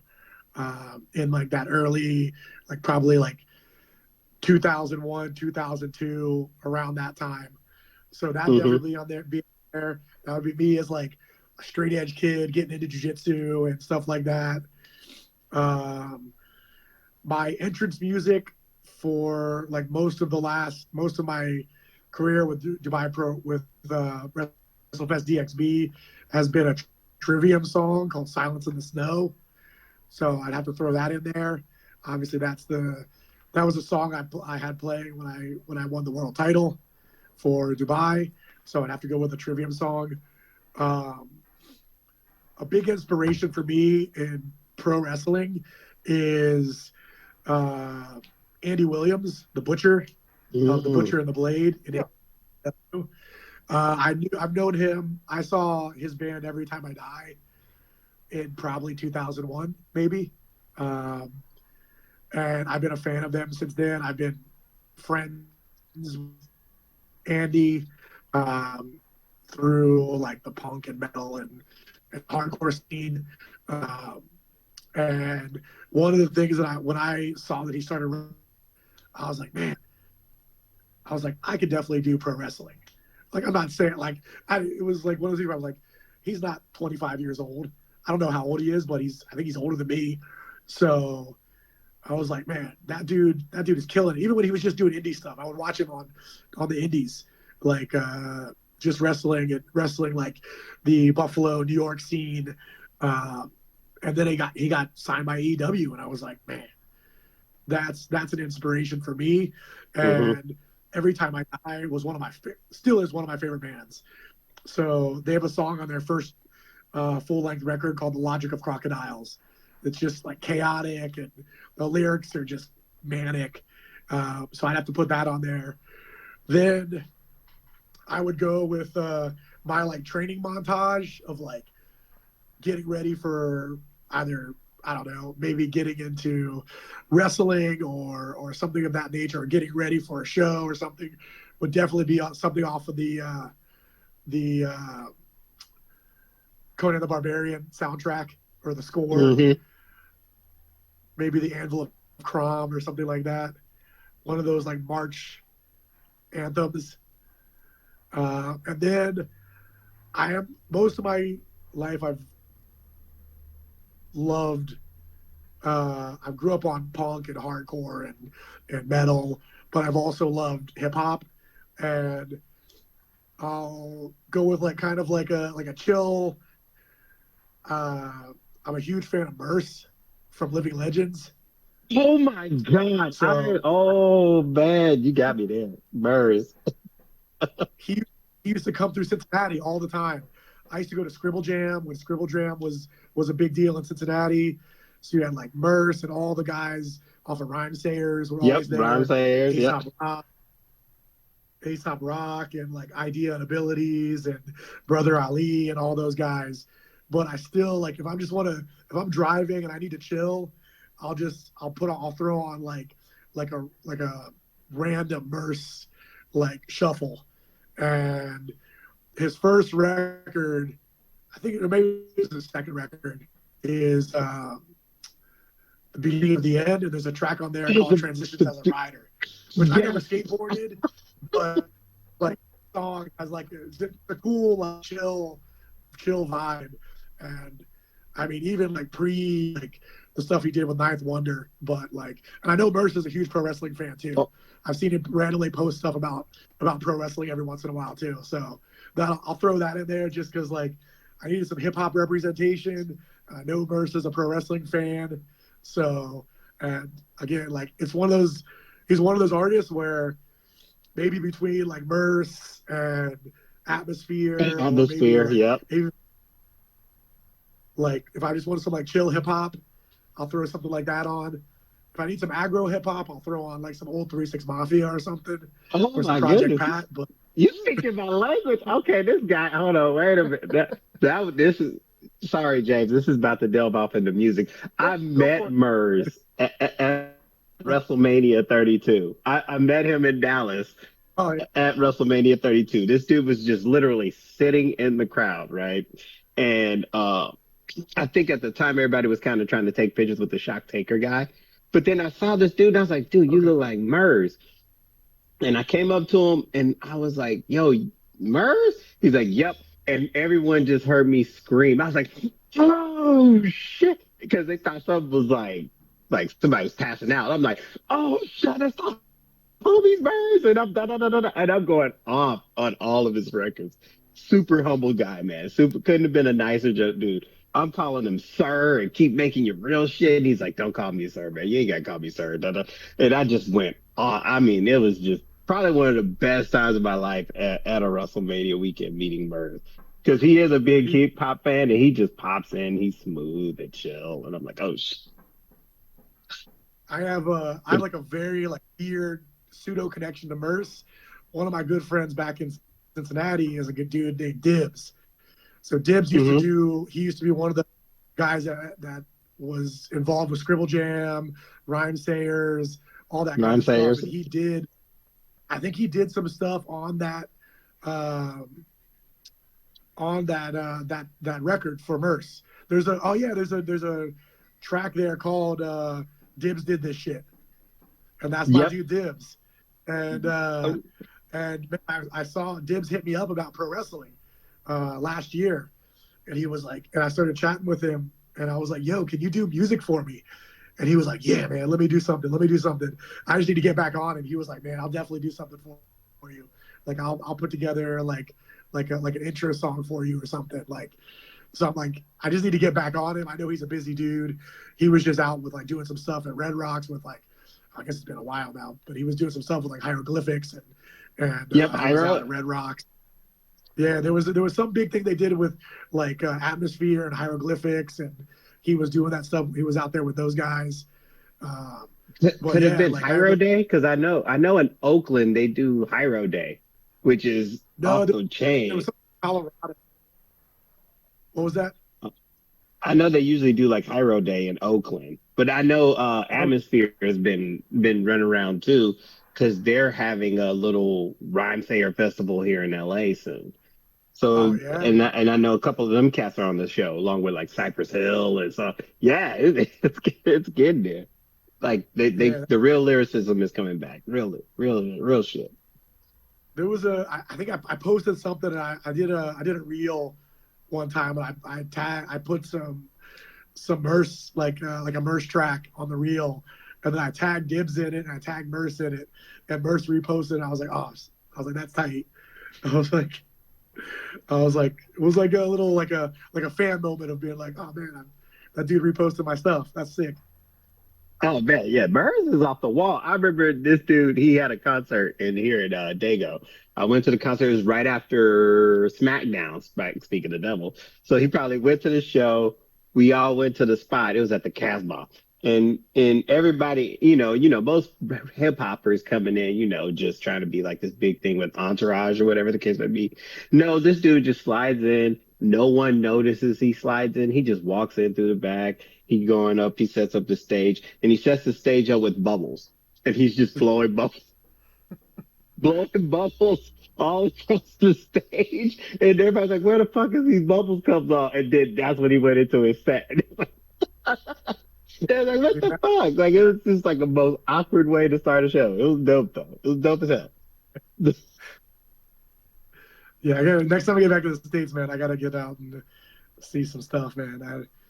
We don't get much coming through here. Actually, we have a big hip hop festival in Dubai every year called Soul DXB, and it was headlined last year by Joey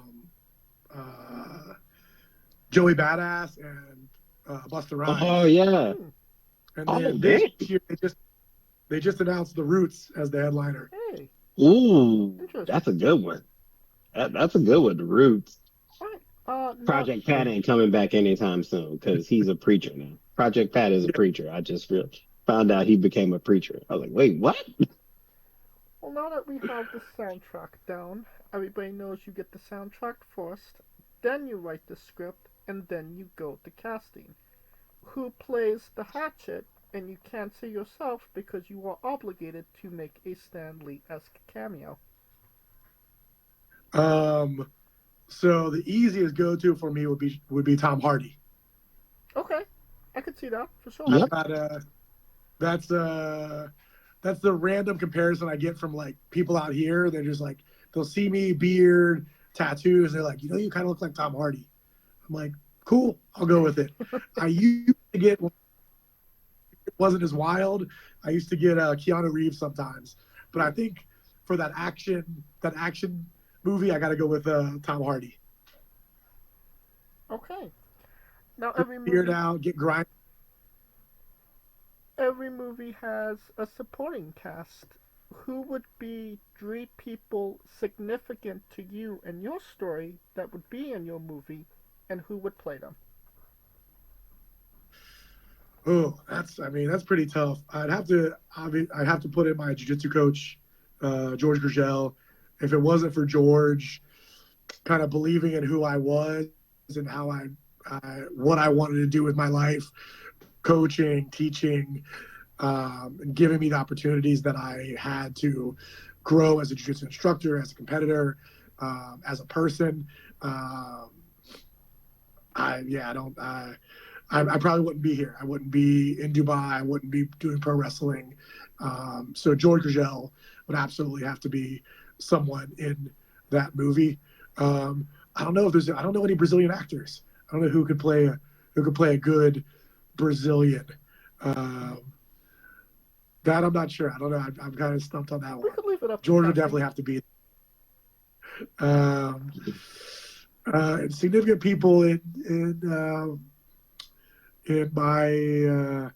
my story.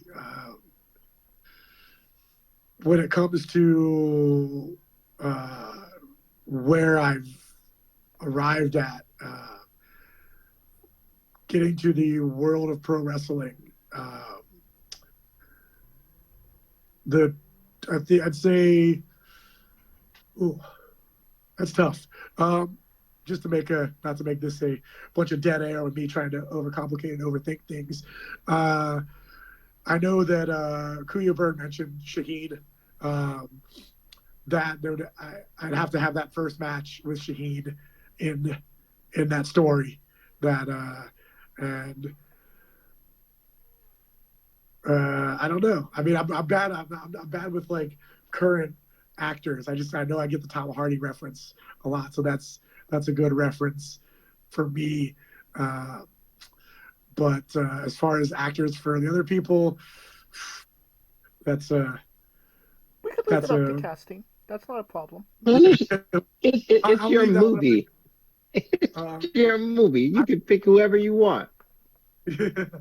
I would say also, I mean, there was a moment where I wasn't really super keen on pro wrestling, as like with the training and stuff like that. I went into it, I kind of liked it a bit. It was there. It was something that was fun.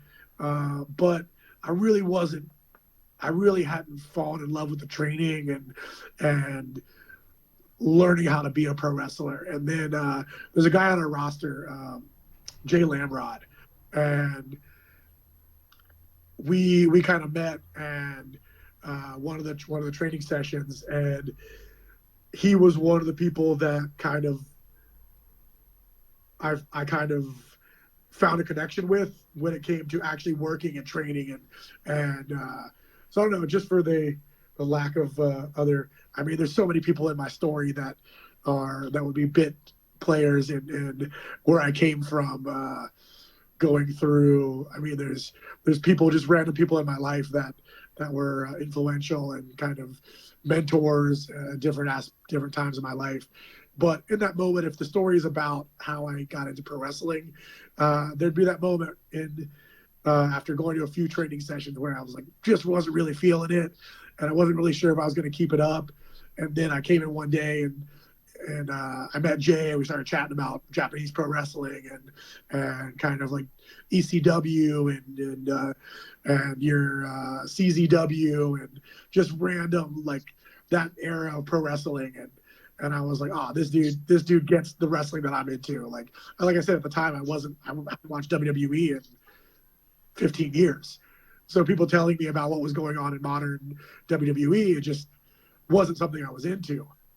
So, you want to have that kind of camaraderie and that bond with the people you're training with, so you fall in love with what you're doing. And part of that was finding somebody like Jay in the training that where you could kind of be like, oh yeah, like if I'm talking about Liger or some ECW something or other, whether it's watching Hayabusa or the Dudley Boys or Rob Van Dam or whatever, but like not the modern version of those guys and what they were doing in that early ECW era that really drew me into that part of pro wrestling. So yeah, throw Jay in there. And is there any I don't know, some modern British guy? I don't know. I mean, there's a bunch. Like, take your pick. I don't know the names of who's a modern tough British guy. Give me a clean cut British actor. Oh, Tom Holland, the guy that plays Spider-Man. There we go, Tom Holland. There you go. All right. There we go.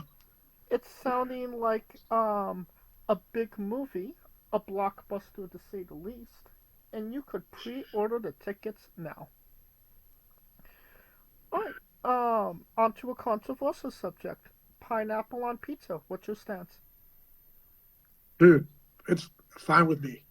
I have a lot of Italian jiu-jitsu students, and this is a regular topic of debate on the mat, and we've definitely bet the Italian guys that if they lose certain bets, that they have to eat pineapple on pizza. One guy finally lost, and he had to order a pineapple pizza and eat it on video and send it to all of us on our jiu-jitsu chat group. He was not happy about it, but I don't mind it. My argument is you can put pineapple on tacos. Like, why can't you put pineapple on a pizza?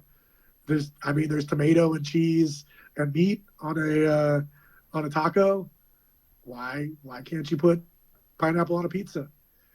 It's not my go-to, but every once in a while, if I see it, like here, you got a lot of delivery apps, and you'll see like random things on sale. And not too long ago, I saw that they had a Hawaiian pizza, and it was half the price of all the other pizzas. And I was like, why not? If I'm gonna eat a pizza, it doesn't really matter what kind of pizza it is. I mean, I'll get a and here I'm like one of the I guess you say culture shock. Not really culture shock if you understand the where you're moving to, but there you can't buy in most restaurants. So the pepperoni on the pizzas here is beef pepperoni, and the ham is turkey ham. Okay. So there are some like restaurants and hotels that serve pork, and there's some grocery stores that have special pork sections where you can go and buy your own bacon or whatever, like salami or whatever you want to buy. So it's available. You do have to also, a lot of people don't realize that Pop-Tarts and Lucky Charms are in the pork section too. So just so you know, if you're eating Pop-Tarts and Lucky Charms, those have pork derivatives in them. Really? I did not know that. Yep. The gelatin that's in the filling of Pop-Tarts is pork gelatin base. Okay. Then. Definitely not vegetarian. The more you know. And yeah, I think the marshmallows that are in, like the freeze-dried marshmallows that you find in most cereals are also made with like a pork-based gelatin. Okay. Interesting. All right, and So you eating Pop-Tarts, so you eating pork. Man, I got to tell the Nation of Islam now. There's some things I had a buddy that told me whenever he went back to the States, he would load up on Lucky Charms, and then I had to tell. He was like, "Man, I've never seen Lucky Charms in Dubai." He's a Muslim guy, and then I was in the pork section one day buying some bacon, and I saw they had like a section on the wall that had like Lucky Charms. I took a picture for him, and I was like, "Bro, just so you know," I was like, "I don't know how that works. I'm just informing you." Yeah. Some life crashed before his eyes, right? Did it? Like, oh yeah. I'm sure I ruined his next trip back to the States. Right. What's your spirit Pokemon? Oh, dude. I mean, I never watched Pokemon. I never played the Pokemon games, but I have been to the Pokemon Cafe in Tokyo. I bought a gift for a friend's daughter, and I don't know what's the dragon one. What looks like a cool dragon? Yeah, I'll go with Charizard, because the dragons are cool. Okay. Now we love the late great Tracy Smothers on the show. Do you know the acronym for Doug? THUG.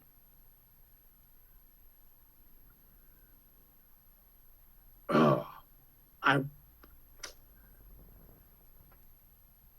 once upon a time, I probably did.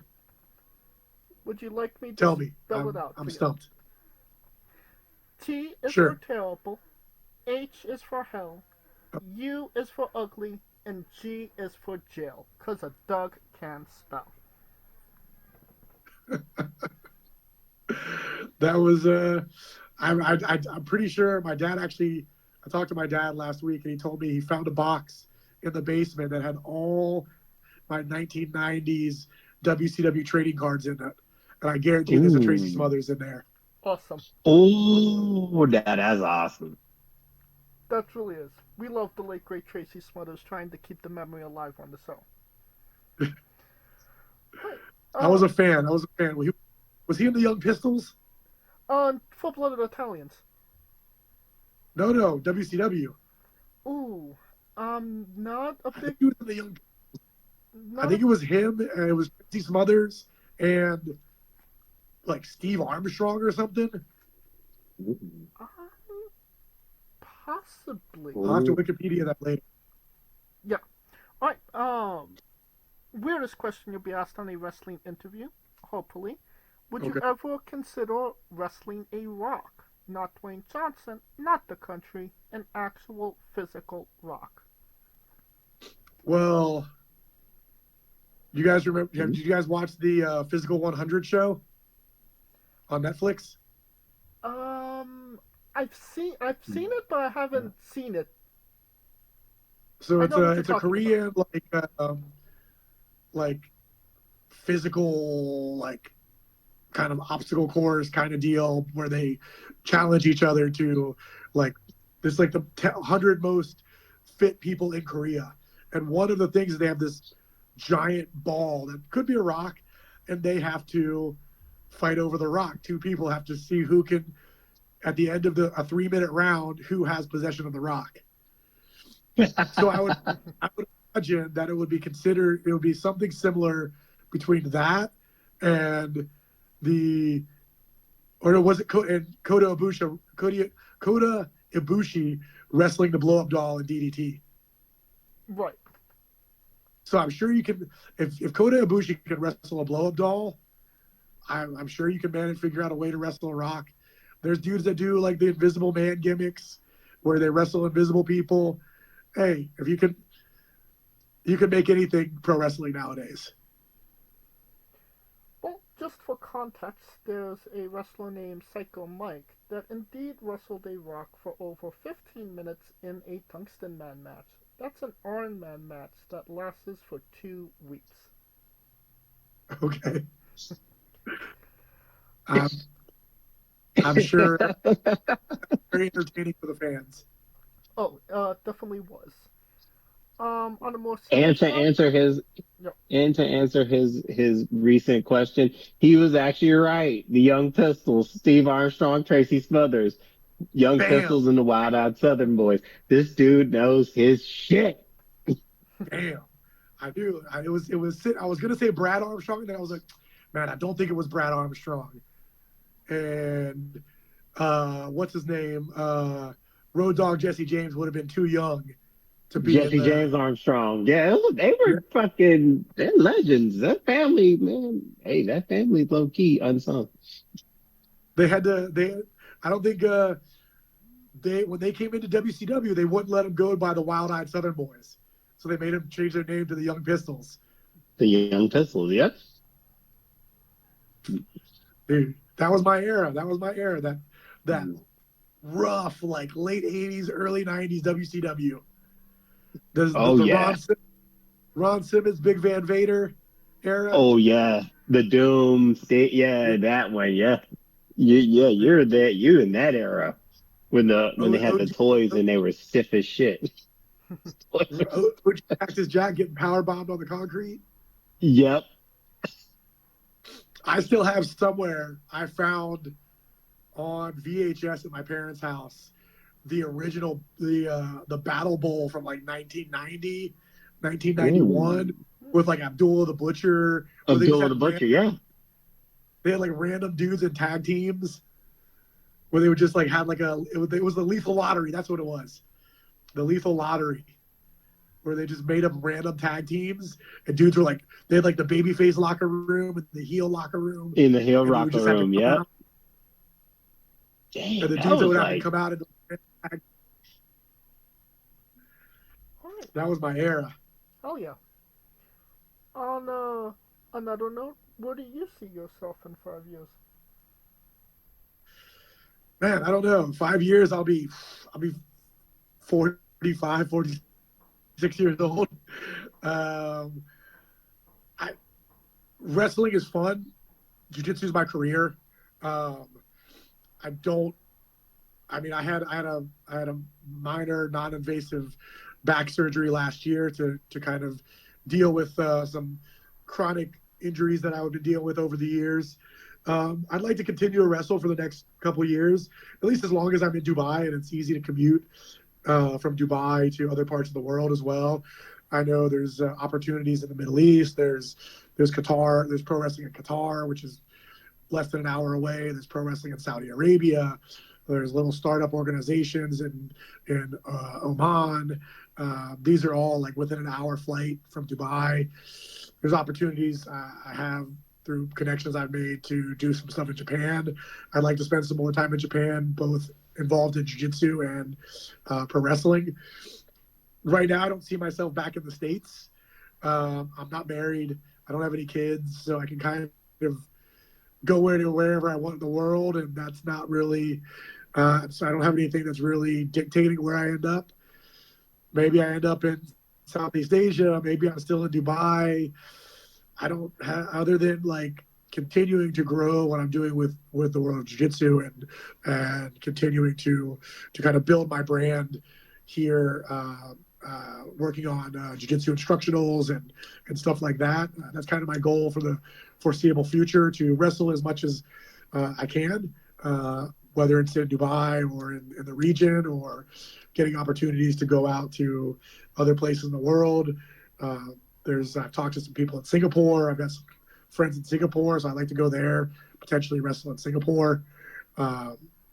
Back to the States, wrestle a bit there, even if it's just locally in the kind of Cincinnati tri-state area. And then continue to work on my jiu-jitsu instructionals and stuff that I want to do with that. And then we'll see. I mean, I tell people that 10 years ago, I didn't have any thought or idea that I'd be living in Dubai for 10 years. And here I am, 10 years in Dubai, and we'll see what the next chapter holds. Oh, yeah. And what is a match people should go out of their way to see that best shows off what you are all about as a pro wrestler? I'd say for sure the match I had with Shaheen a couple of years ago, the match you guys mentioned with Carlos Zamora, those matches are both on my YouTube. I think I have the full matches up on YouTube, or maybe slightly edited for entrance music copyrights. Those are the two matches I would say kind of like show not only who I am as a pro wrestler, but my progression. They're about a year apart or so. So the match from 2022 with Shaheen and the match from 2023 with Carlos Zamora. And if you want to see some fun matches, I did the match you mentioned with Eli Hush, where I came out in the La Parka mask, which was a hardcore match, which was just fun. And then I had a match with Jay Lamrod that was also a hardcore match that would have been somewhere in 2023, maybe. I can't remember exactly when that was. But yeah, those are just fun matches that I think kind of show a different part of my character. I think all four of those matches are on my YouTube, so you guys can check them out if you want to watch those matches in full or slightly edited for copyright. Right. And if I will go to your YouTube and I will grab the link to those matches, and I will put the link in the description of the video below, but on YouTube and Castbox for anybody that hasn't seen it, wants to see it, wants to re-see it after this interview. Awesome. Thank you. And since we are nearing the conclusion of this interview, we are wrestling with the 8 questions of doom. Okay. This is our speed round or bonus round, the round where we see who you really are. Are you ready? Yes. Excluding yourself, greatest wrestler of all time.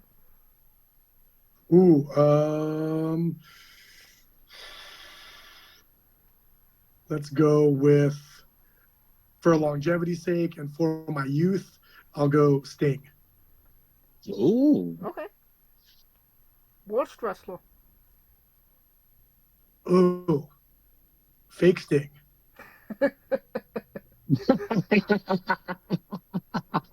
I will accept that. What was his? I forget. He wrestled in Japan for a little while too with the NWO. That's right. But he's primarily known as Fake Sting, if I'm not mistaken. Yeah. The NWO Sting. There you go. You're main eventing WrestleMania for the World Championship. Who is your opponent? WrestleMania World Championship. Ooh.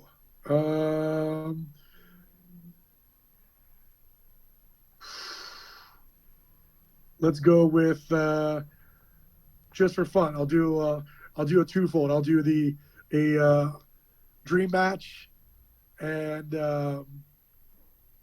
main event at the same time. Put me and the Butcher Andy Williams, just for fun. I'll get to wrestle a friend and a inspiration, and we both get our WrestleMania spot. If you could come out to anyone's entrance music, past or present, who would it be?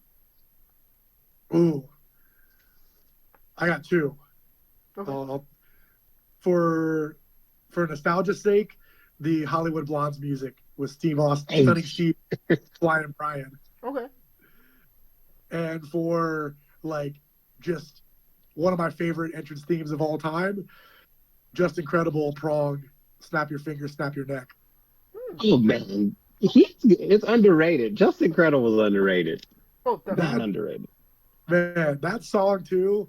I've actually there's a band from California called Demon Hunter, and they did their own version of that song, and I've contemplated using that version of the song as my entrance theme for pro wrestling a couple times. I haven't pulled the trigger yet, but it might be in the back pocket. I might have to throw that out there at some point. Okay. Finish the sentence. Kayfabe is... As of today, dead. We would have also accepted tastes great on toast. Okay. Squash. Vegetable or fruit? Oh, this is a trick question. Fruit. That is correct. It is indeed a fruit. It has seeds. Just like tomatoes, right?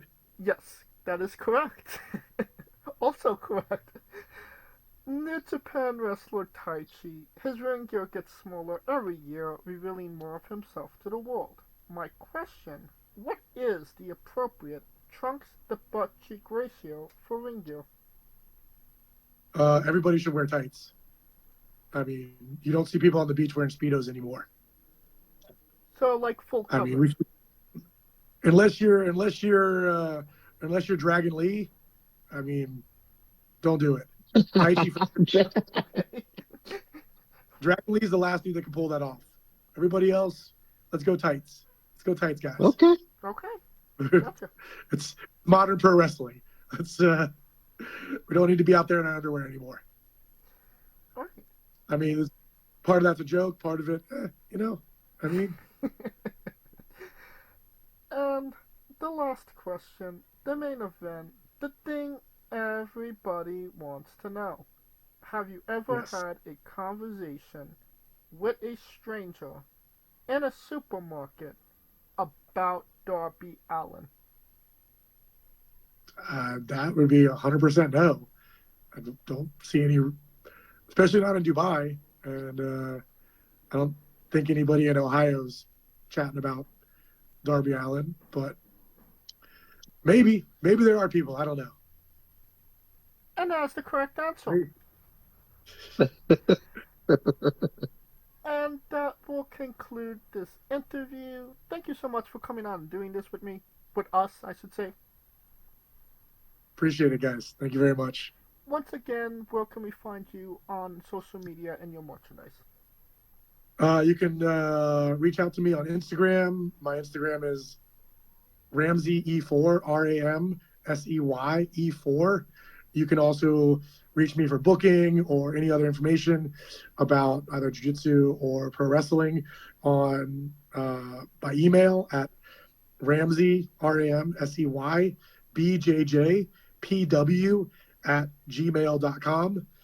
You can reach out to me either one of those, either by DM or by email, if you're interested in the shirts I have that are a collaboration with Half Sumo. You can also look up any of my matches on YouTube at Thomas Ramsey Pro Wrestler. All right. And you don't have to look for, you don't have to type it into your Google machine. All of the links to all his social media will be in the description of the video below, but on YouTube and Castbox, simply click the link. A new tab will appear on whatever device you are on. You have no excuse. Buy a damn shirt. I have a few left, so reach out quickly before they're gone. Get them while they're still available. All right. Of course, thank you for listening. If you like what we're doing, please like, subscribe, comment. But on YouTube and Castbox, this is sponsored by Rogue Energy and Player One Coffee. Join us tomorrow as we interview Shameka, and join us every Tuesday and Wednesday for new incredible interviews. Follow the show at Wrestling with E, but on X, Thread, and Instagram. For information on who we're interviewing, when we're interviewing, links to those interviews, and so much more.